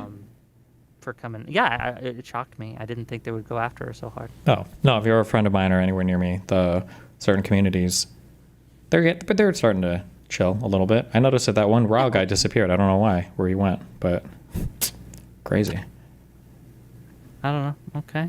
Did you have any Did you have any other questions? I guess. Or did you want more callers or what? Yeah. What? Oh yeah, no. I don't know if you were dragging people in. I'm just hanging out, you know. Okay, we can drag some people in. The people who were lucky enough to wait long enough. You're all live, by the way. We got Lawson Harrison. We got some other folks. We got callers. We got super chatters. What's up, brothers? I have a question. I guess Econoboi's already left, but listening to the debate, it kind of seemed like while there were some misunderstandings or disagreements that honestly probably require a whiteboard and a lot more time to flesh out. To me, and I probably have a far worse understanding than the rest of you, but to me, the argument in a nutshell was something like you could have this system where theoretically it could be more efficient. It could equalize, wealth disparity among individuals, and that there would be some kind of risk maybe among, maybe the markets could no longer solve for things, and that maybe we wouldn't have as strong of, competing incentives as we do in capitalism. I guess if you guys were to grant what I just said as being the case, and with any other pros and cons, my question would be, granting that, how would you feel if the government decided to try this out with, say, up to 10% of firms or businesses, and they could voluntarily opt into this? Would you be for trying this model, or do you feel in principle it's just too dangerous to even give it a shot? Are you saying if the government owned like 10% of all businesses or something? If, you could say, you could even qualify it in two ways. You could say, like, these are the ones that I could care less if they owned, if we found oil or something, like the I think having some sort of like government fund that's invested in all of our big businesses, I think that would be really, really good. I think that'd be a super positive thing. Do you think, because the whole thing to me was like, we kept talking about like the extreme end, and we kept talking about the beginning. At some point in time, if we democratically decide to ever try out a thing, it's obviously going to start somewhere, and it sounds like there's somewhere in the middle that's probably acceptable, especially at an experimental level. So like, if Econoboi wrote a book and it became like the new abundance of socialism or whatever, and it takes everyone's brain by storm, and we decide to do something like this, do you think, regardless of where you might apply it practically, would starting out with like 10% or something like that, would that be something you'd be willing to do? Would you be for it? I guess. I mean, I'm against the ideal of his system. Like, I think he wants to fundamentally alter the fabric of our economic system. So I'm opposed to that. I don't want to move in that direction. There might be some things that I want to do that are closer to his direction, but I think I would never want to move. Like, if I'm moving in that direction, it's just because I'm moving towards an idealized version of what I want, and it happens to be in the trajectory of where he's pointed to. But it's a lot. But it's it's different. If that makes sense. So do you feel like the experiment would be just too dangerous to even perform, sort of like almost a Manhattan Project of economics, or do you feel like, hey, what's the harm in trying this with, say 10% of things? Or the 10% problem of is not like things, it's or hard to whatever, try it with 10% because the thing we're really talking about is the control of the company, and 10% doesn't really give you like control. It's when you get that 51% where they're starting to make decisions about who to invest in, what, like that's where your huge transformative stuff happens, I think. Although I mean, to be interested to see it, I guess try it on like a state to level. interject to I think correct you're the- not saying the 10% framing here. of a Yeah, I'm not company. saying You're saying 10% of all 10% companies. of. I'm saying 10% of 100% of these 10% of all of our 10% companies. of companies will be 100% owned. Yeah, that's correct. Yeah, that's what you're saying. As like a test model to see how it goes. I mean, sure. I don't think there's anything wrong with the government trying to create some private company that competes with the government basically creating a company that tries to compete with or buys a company and tries to compete with other companies in the same industry. I don't think there's anything wrong with it. I think it's a fine experiment. Yeah. Cool. One of the issues I would have for it is a publicly owned or a government owned company competing against a privately owned company would be almost competing on a different level. Well, no, you'd have to make sure the playing field is equal, right? Like, it wouldn't be fair to say like, oh, like I'm a privately owned, or I'm sorry, I'm like a government run insurance company and I'm competing against like other private insurance companies, but I also get like unlimited access to the entire IRS database and the Medicare database and everything else. It's like, okay, well, obviously you're going to outcompete everybody. Yeah, they would definitely have to be on like even playing fields for sure. Certainly. It's but yeah, in concept and theory, sure, why not? Mm-hmm. Okay. Yeah, I think Cool. my thing What is do you like got for us, sir? I think the conversation is barely even worth having. Like I see him like the man. I really just don't like him. I've had a few conversations with him. By who? Econoboi. You don't like Econoboi? I like Econoboi to be clear. Well, I don't know him on a personal level. I've only been exposed to him through streamers, these kind of conversations. And I think the reason I don't like him is on a personal level, he may be a good person, but I think he represents everything that's wrong with the Democratic Party. Because the perception of the Democratic Party is that we're these radical socialists trying to completely overchange everything, and we talk down to anyone who doesn't disagree with us. Everyone who's against us is stupid and doesn't know what they're talking about. And he just has the reason people hate the Democrats, even if we have good policies, is because perception is reality, and all of us are perceived as Econoboi.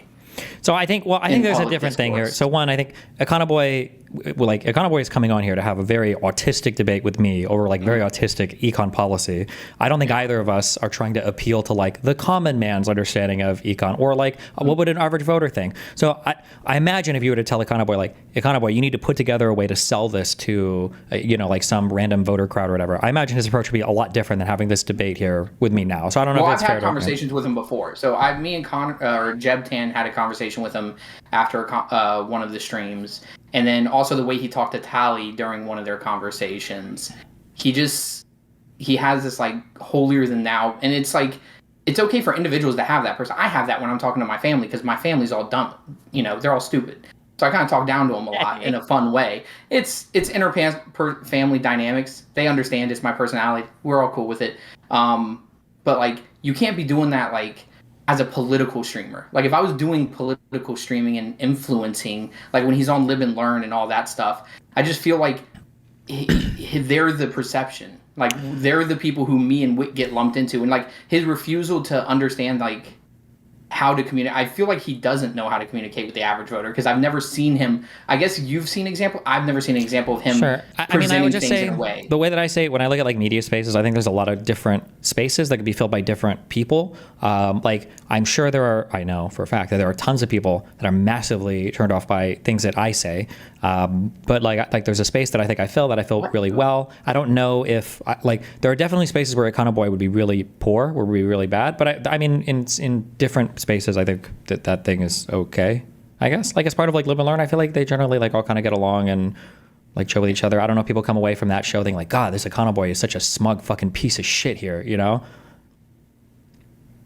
Probably not as a whole, because their audience is their audience, but I'm saying like it's not necessarily his actions are the problem. I think the problem is he's our perception. So one of the problems I have with this kind of trying to gauge whether or not the Live and Learn crew are actually turning people off or not is that the people who I hear primarily from that do not like Josiah or Pisco or Hutch or whatever, or Econoboi for that matter, they're Republicans. They're MAGA, right? They're not going to like them, not because of how they come off, but just because they're Democrats and just because they're just because they're liberal or liberal adjacent, and they're advocating for things that are anti-Trump and anti-MAGA and anti-Republican.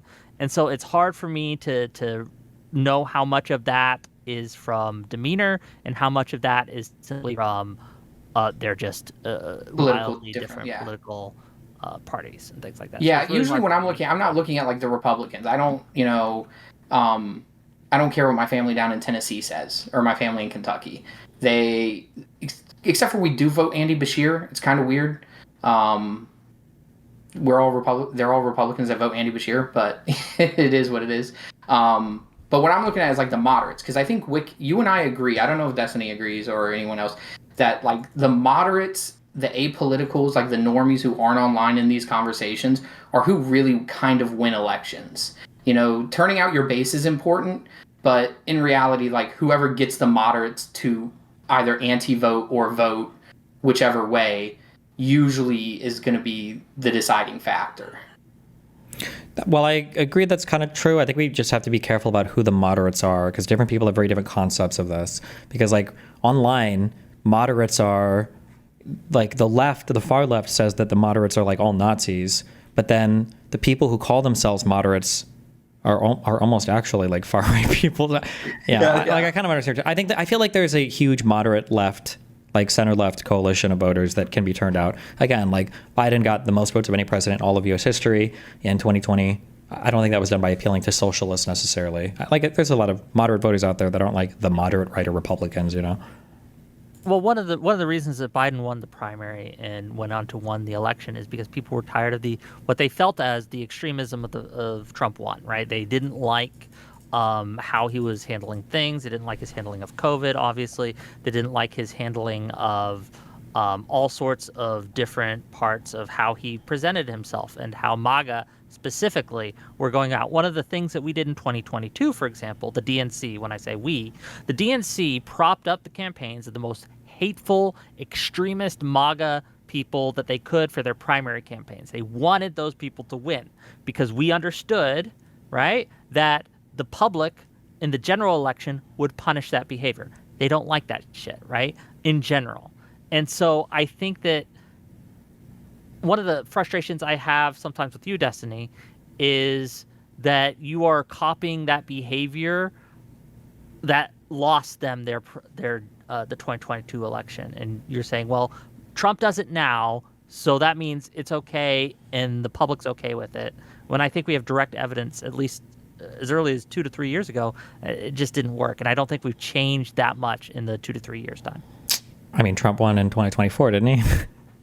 Barely. And only after we pushed out our incumbent 3 months before the election, right? There was so much other stuff around that election that it would be to say that Trump won because he was mean is just Well, do you think Biden would have won if we didn't push him out? I kind of do. I kind of do. So, that's here's where I go back. So right? Here's where I go back to the perception of the left is the problem, because the perception of Democrats, anyone left of center, is that we're all radical leftists. Like somehow the majority of our party isn't the radical leftist, but we get labeled as a radical leftist. And then on the right, the majority of their party is the MAGA right, but they don't get labeled as the MAGA right. I don't understand why it's like, oh, not all Republicans are like that. But then if you've ever voted for someone who's a Democrat in your life, you are pro litter box in schools, trans the kids, burn Israel to the ground leftists in like media and everything. Like that's the perception of you for some reason. And what was and so Biden and Kamala, they didn't turn on the moderates, and I don't think the lefties didn't vote for him because the lefties don't vote, the radical lefties. And the perception of Kamala was that she was these radical leftists, and I don't know how to beat that because she definitely wasn't. But Biden, no one was going to vote for an old, like the moderates were saying the old dude problem, you know? So I know a lot of people in Pennsylvania, I know this is anecdotal, but a lot of people in Pennsylvania looked at what happened with Biden and Kamala, and they're like, well, you know what? I voted for Biden in the primary in 2024, and they just kind of fucking threw away my vote. Why the fuck would I vote now? And I know quite a few people in Pennsylvania who just sat home and were like, fuck it, I don't care anymore.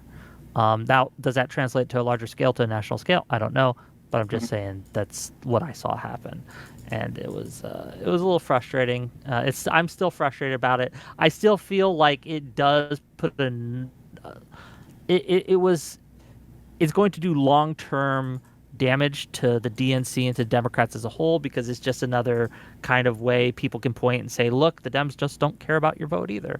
And I think that's unfortunate because MAGA, and in 2020, Trump specifically, tried to throw out our general election votes in a real way that was far, far, far worse, right? And it was an like a needless thing. I don't know, but that's my opinion.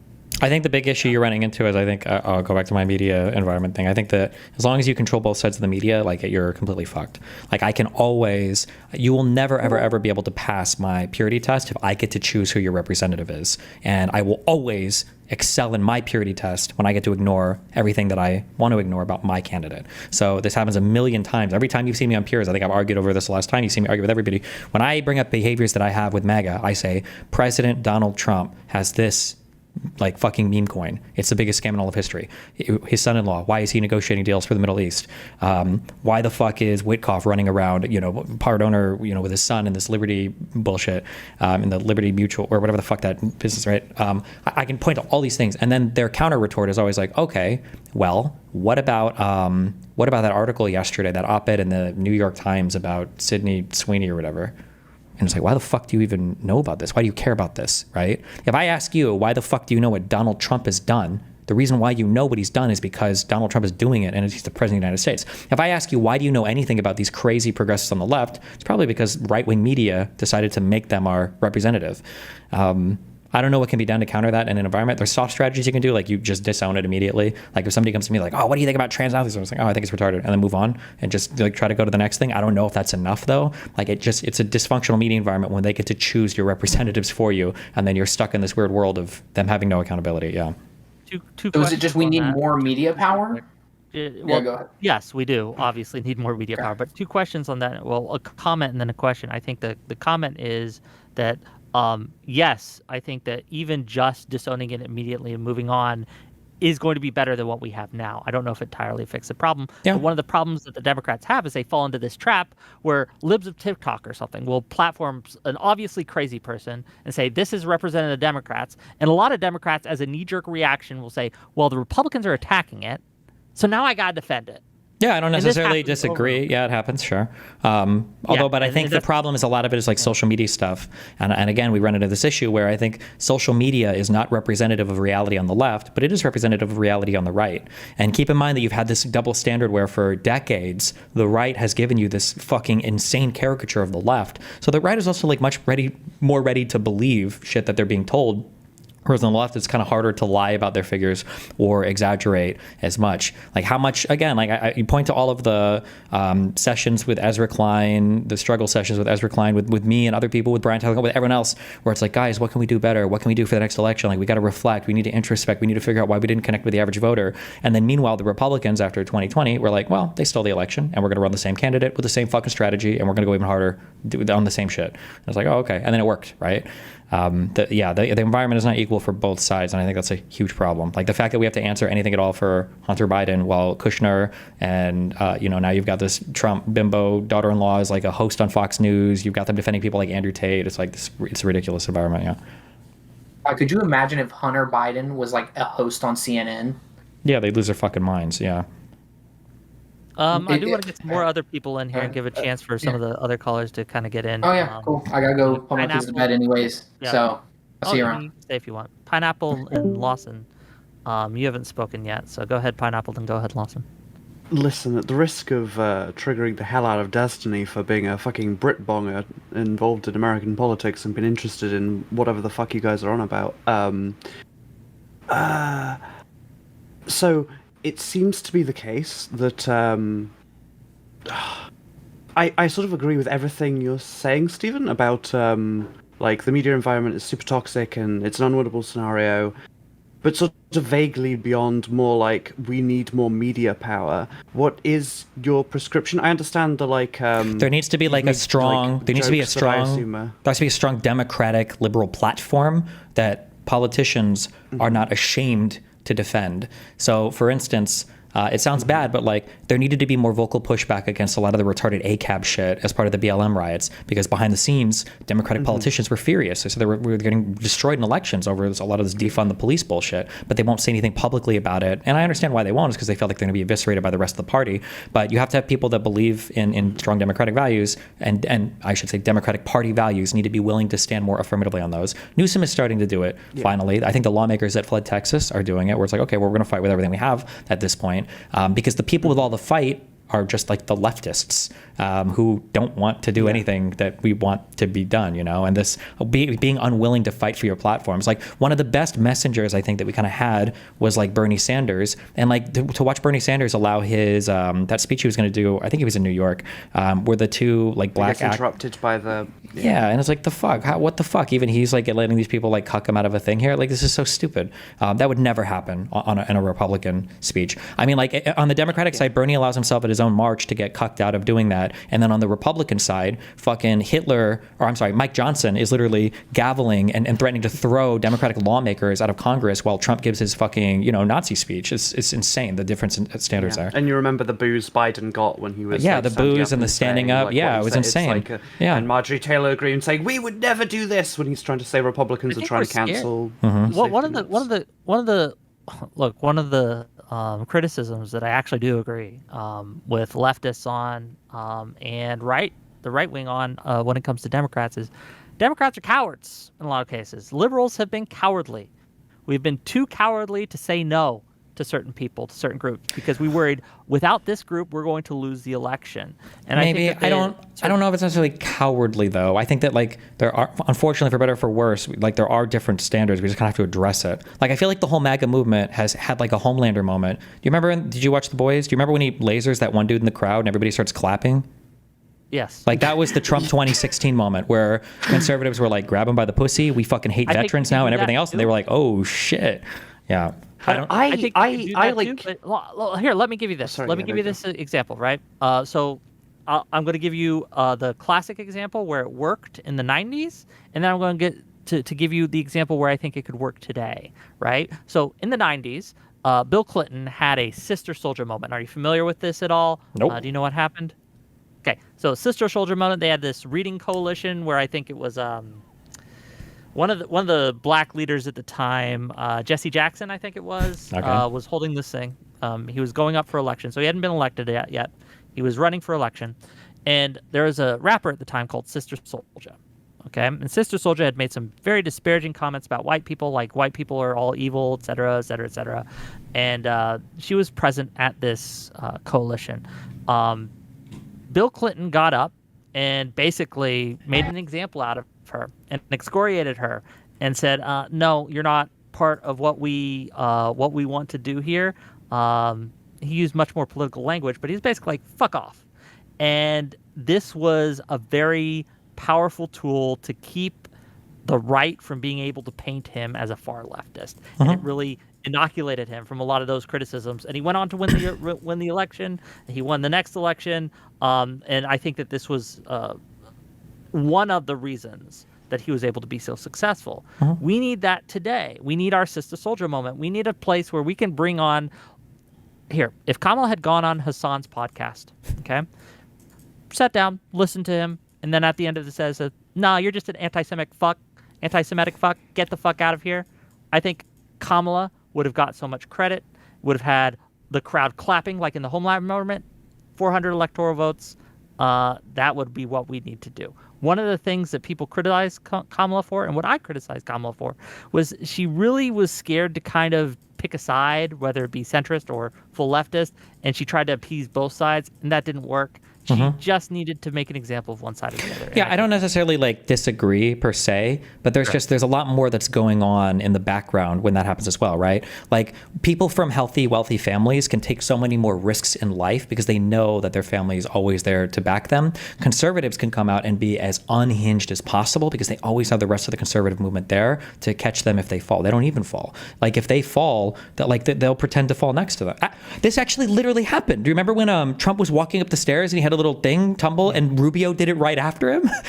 Literally exactly happened in a physical sense. Whereas like on the Democratic side, you saw it happen a little bit with Newsom. Newsom gave the most tepid disavowal. I don't want to say disavowal. He gave the most tepid criticism of the trans athlete stuff. And he still had articles, I think on New York Times and WAPO, he had articles attacking him saying that he was like being mean to trans people, basically. And when we really need stronger disavowal than even what Newsom was willing to give for some of these insane people.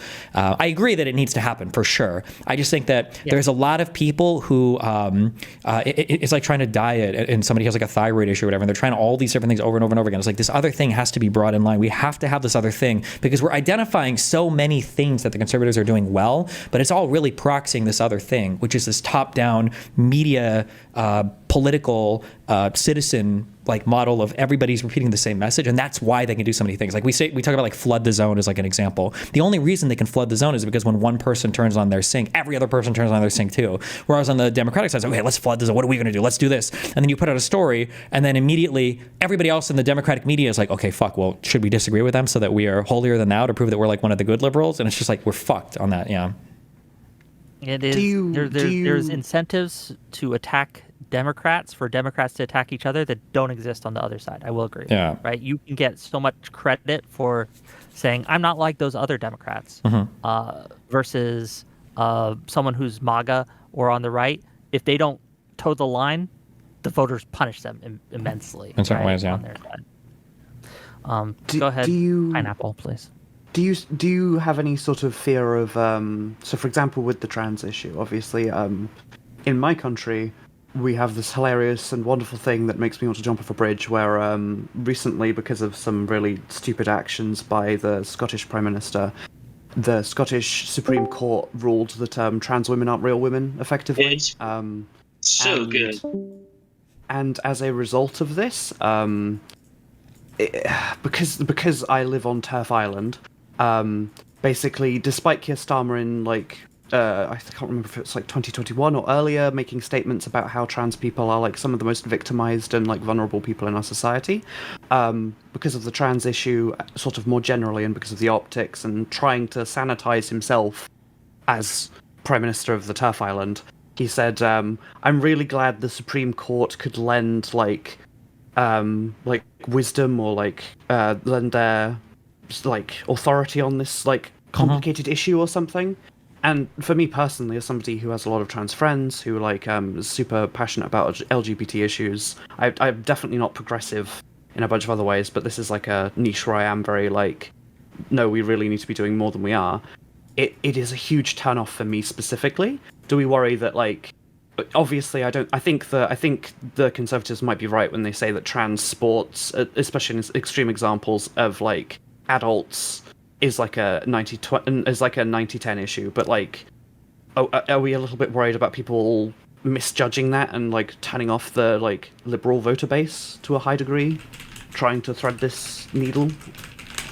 In my opinion, I think that if we just stand a little bit firmer on like good beliefs, and we don't let them get hijacked by lunatics as much, I think that it would be easier to not have these like massive course correction moments. Like sometimes I feel like the trans stuff was especially bad in a lot of different ways. And it feels like there had to be a massive course correction because the public just saw that it was getting so wacky. I think that if we were just like a little bit more honest with our positions in the future about how much evidence we have for a thing and how much and where we want our positions to be, we won't have to course correct so much, I would hope. Does that make sense? Is that a satisfying answer? Mm-hmm. Yeah, no, that is an answer. I'm just, again, like, I feel like my country's going crazy in a very different way, but it's Damn, I think wait, is this Did Econoboi? Is this real? Have you heard anything about this? Wick? Oh God. You're gonna have to be more specific. Oh, no, okay. I think Econoboi retired. What do you mean? He just tweeted out, "Hey y'all, we raised $205 for the World Food Program for Palestine. I will donate $294 to bring the total to $500. Thanks all donated. I'd also like to announce my retirement from the online politics space. I've had a lot of personal life things come up over the last year that have taken part of me with them. Content creation takes up 15 to 20 hours of my week, and as I enter into a new stage of my life, my family life, I think it's better for my family to step back from content creation. However, I will have exactly 3 or maybe 4 more streams. Tomorrow we'll discuss my positions with a guy named Nevin. Saturday I will have my farewell stream, and Monday I will be in my final Live and Learn episode." Jesus. I hope we didn't have it. Now I feel bad. Did we? You did this, not me. It was me. I destroyed Econoboi. Yeah, Wick, you not understanding What? stuff was just too much for him. He couldn't. He says multiple times, let me just to be clear, he says multiple times in his tweets that drive him out. he says multiple times recent drama had very little to do with this decision, though it might have added some stress. So I don't think it was, maybe this was other stuff going on, I guess.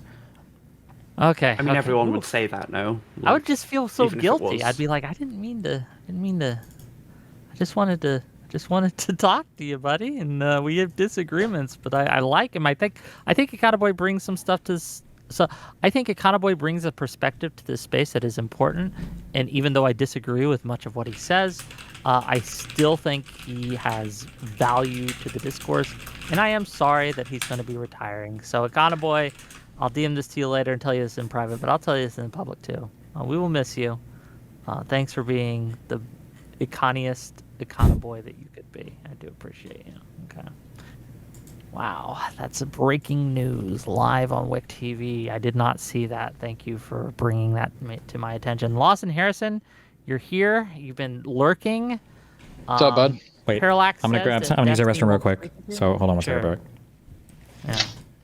Yeah, I just came on to talk about how fucking stupid Econoboi. No, I'm just kidding. I like Econoboi. Well, I don't know. Like, kind of segued into politics and not economics, but Well, do you have thoughts? Yeah. Right. I was gonna ask him about housing. Yeah, housing specifically, because when I talked to him, he was like, there won't be landlords essentially. I think that's a big hurdle to get over, and I do agree that like he won't say this. I'll say it for him. Yes, most people are too stupid to understand like these economic terms that he's using, and it's not even not stupid. Just like nobody takes the time to learn these things, and we probably shouldn't have to necessarily, but It's relatively niche, right? Like a lot of the exact stuff is like niche and not something you'd learn like day to day. It's not high school level stuff, right? My problems weren't niche problems. I don't think. My fundamental problem is I like a system where I have as little barriers in between me starting and managing my own company as there can be. Obviously, I'm for some regulation. That's a good thing. I think that some regulations are necessary. I'm not anti-tax either at the end of the day. However, if I have to go to some kind of board to get permission to start a company, that's when I start having problems with the system. And so these dividends and these technical terms and whether it would be more efficient, all of that is an aside because I don't care if it's more efficient. I care what can I as an individual, what freedoms do I as an individual have in order to create, run, and manage my business. And that is, I think, the key question and the key, at least, disagreement I have with Econoboi is I think his system takes away too much of my freedom. LLC, Wick? So, yeah. Say one more time. Are you an LLC or? I don't talk about. Are you an LLC? I don't talk about Or that. how- I just don't. I just don't. Oh. Sorry. Okay. Well, No, I was gonna say I have an LLC, and like I do have to essentially ask the government permission once a year. Like, can I keep doing business? It's not like I don't think what Econoboi is envisioning, but I have to file like my annual report and stuff like that. So I don't know how this would compare to what he's thinking, but yeah, essentially, if we're going to talk about this with lay people, my first question is like, well, can I build a house? Can I go to the hardware store and buy shit to build a house? And then can I rent that out and go build another house or something? And I think his answer was no, you can't do that. And Yeah, I that's mean, I think the answer where would a be lot of no, people are right? going to have problems. Yeah.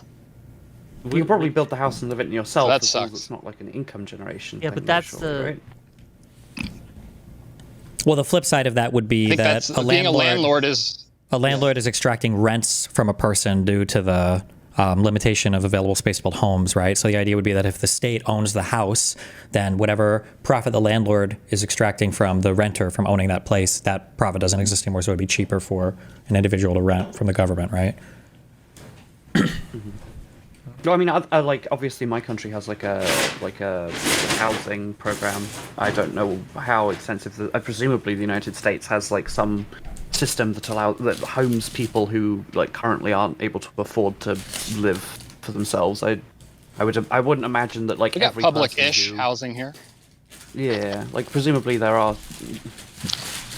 I just Okay, the Econoboi Lawson? stuff. A lot of it's just. Are you eating snacks? Or no, that's Destiny eating snacks. That's not me. Okay, sorry. I was like, what are you doing? We're Damn, getting the accusations. I know. It's crazy. Okay, Kay, you're new. What do you I got? stopped roofing and went into my truck to talk to you. So Well, thank you. I appreciate that. fucking So what Destiny you got? can't even not snack. Dude, sorry, I feel I'll do- horrible right now because I just got like thrown into this. I don't even know what's going on. I got off of work and I hopped backstage to ask them what was going on because I Brother. didn't see anybody live. Brother. Dude, you chose the wrong person for this. Okay, it's true. I made a bad decision. Okay, what you got, Avent Tom? Hello? Oh, sorry. You're live. The other guy backstage. Okay, I have a question. Go ahead. So this question is kind of for both of you guys.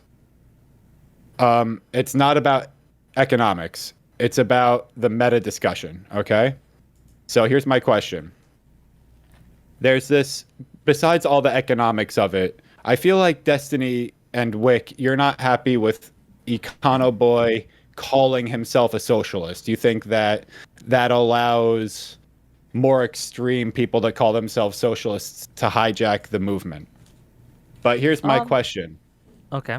Here's my question. I don't That's know not if, exactly if you my disagree with opinion, that but- framing, you can Yeah. say so. But my question is, to what extent does liberal-leaning leftists calling themselves socialists allow more extremists to hijack the movement versus how much does it start to reclaim the word for a more liberal meaning, kind of like, was done with the N-word in the black community?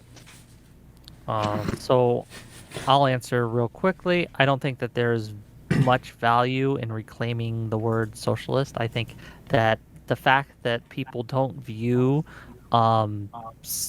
communism specifically, but socialism in a softer sense, as bad as these other kind of things. Like the fact that you can't buy a Nazi flag on Amazon, but you can buy the North Korean flag on Amazon is weird. I understand why it is, but I think that we should hold these two in similar disdain.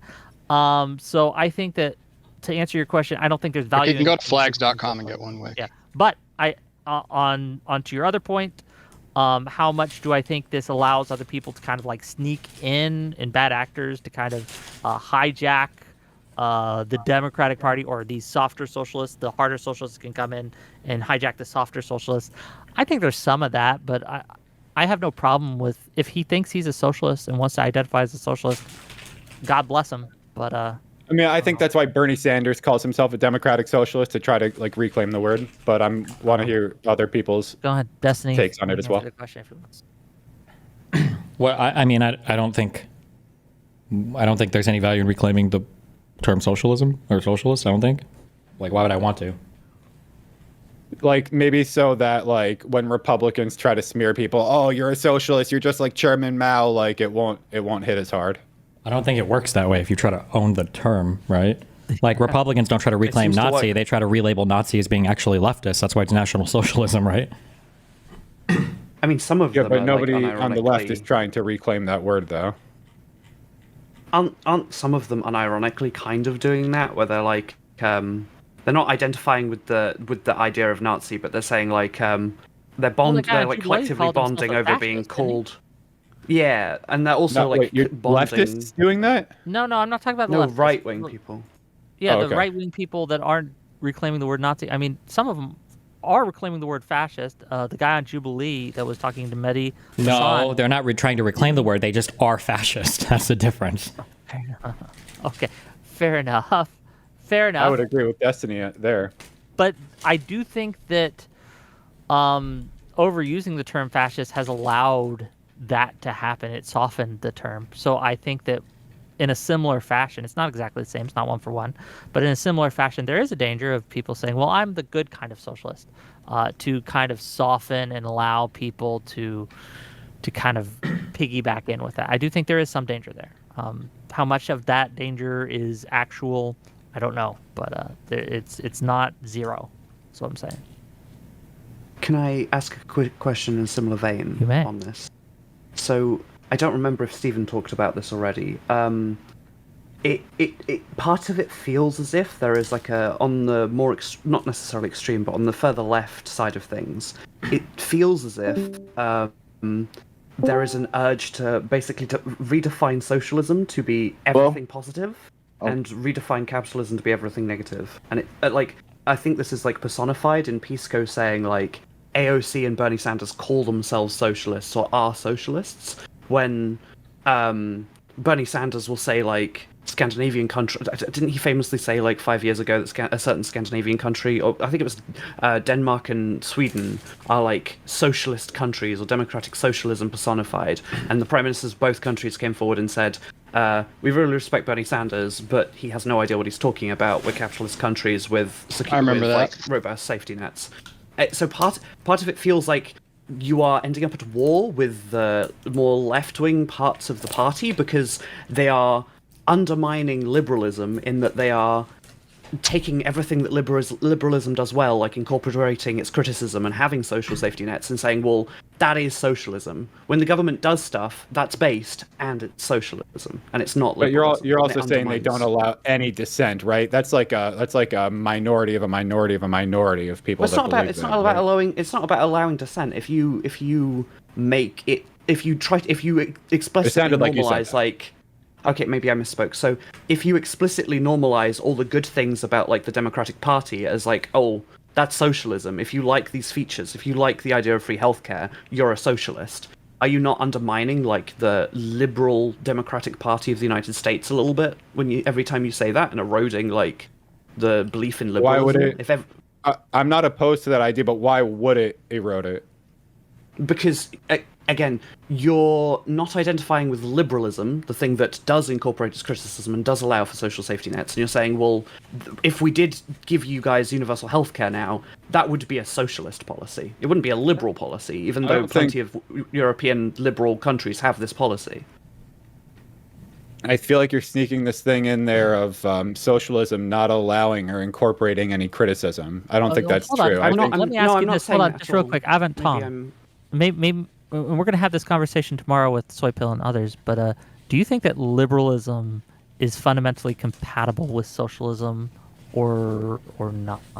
I would argue it's yes. Not, I'm curious your thoughts. I think the majority of economies in the world are mixed economies, which is essentially capitalism and socialism working together. I think liberalism is a political ideology and socialism is a political one. I think that they're compatible. Real quick, I love you guys. I'm going to hop off and watch some stuff. Be careful, okay? No! Oh. Have a good day, dude.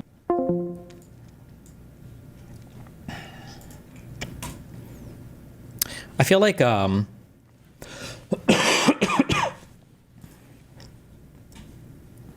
on pissing and shitting himself alert. Uh-oh. Yeah, fuck. I feel like, listen, I love Econoboi. I'm not trying to shit on him. But I feel like a lot of his stuff in this debate was like hidden behind like a rule set or a super structure. And when I push on a lot of these things, I feel like we're recreating so much of capitalism that we basically have capitalism with more government-appointed market things. I don't know. I just... That's what that was the feeling I had, I guess. I'm sorry if that is mean.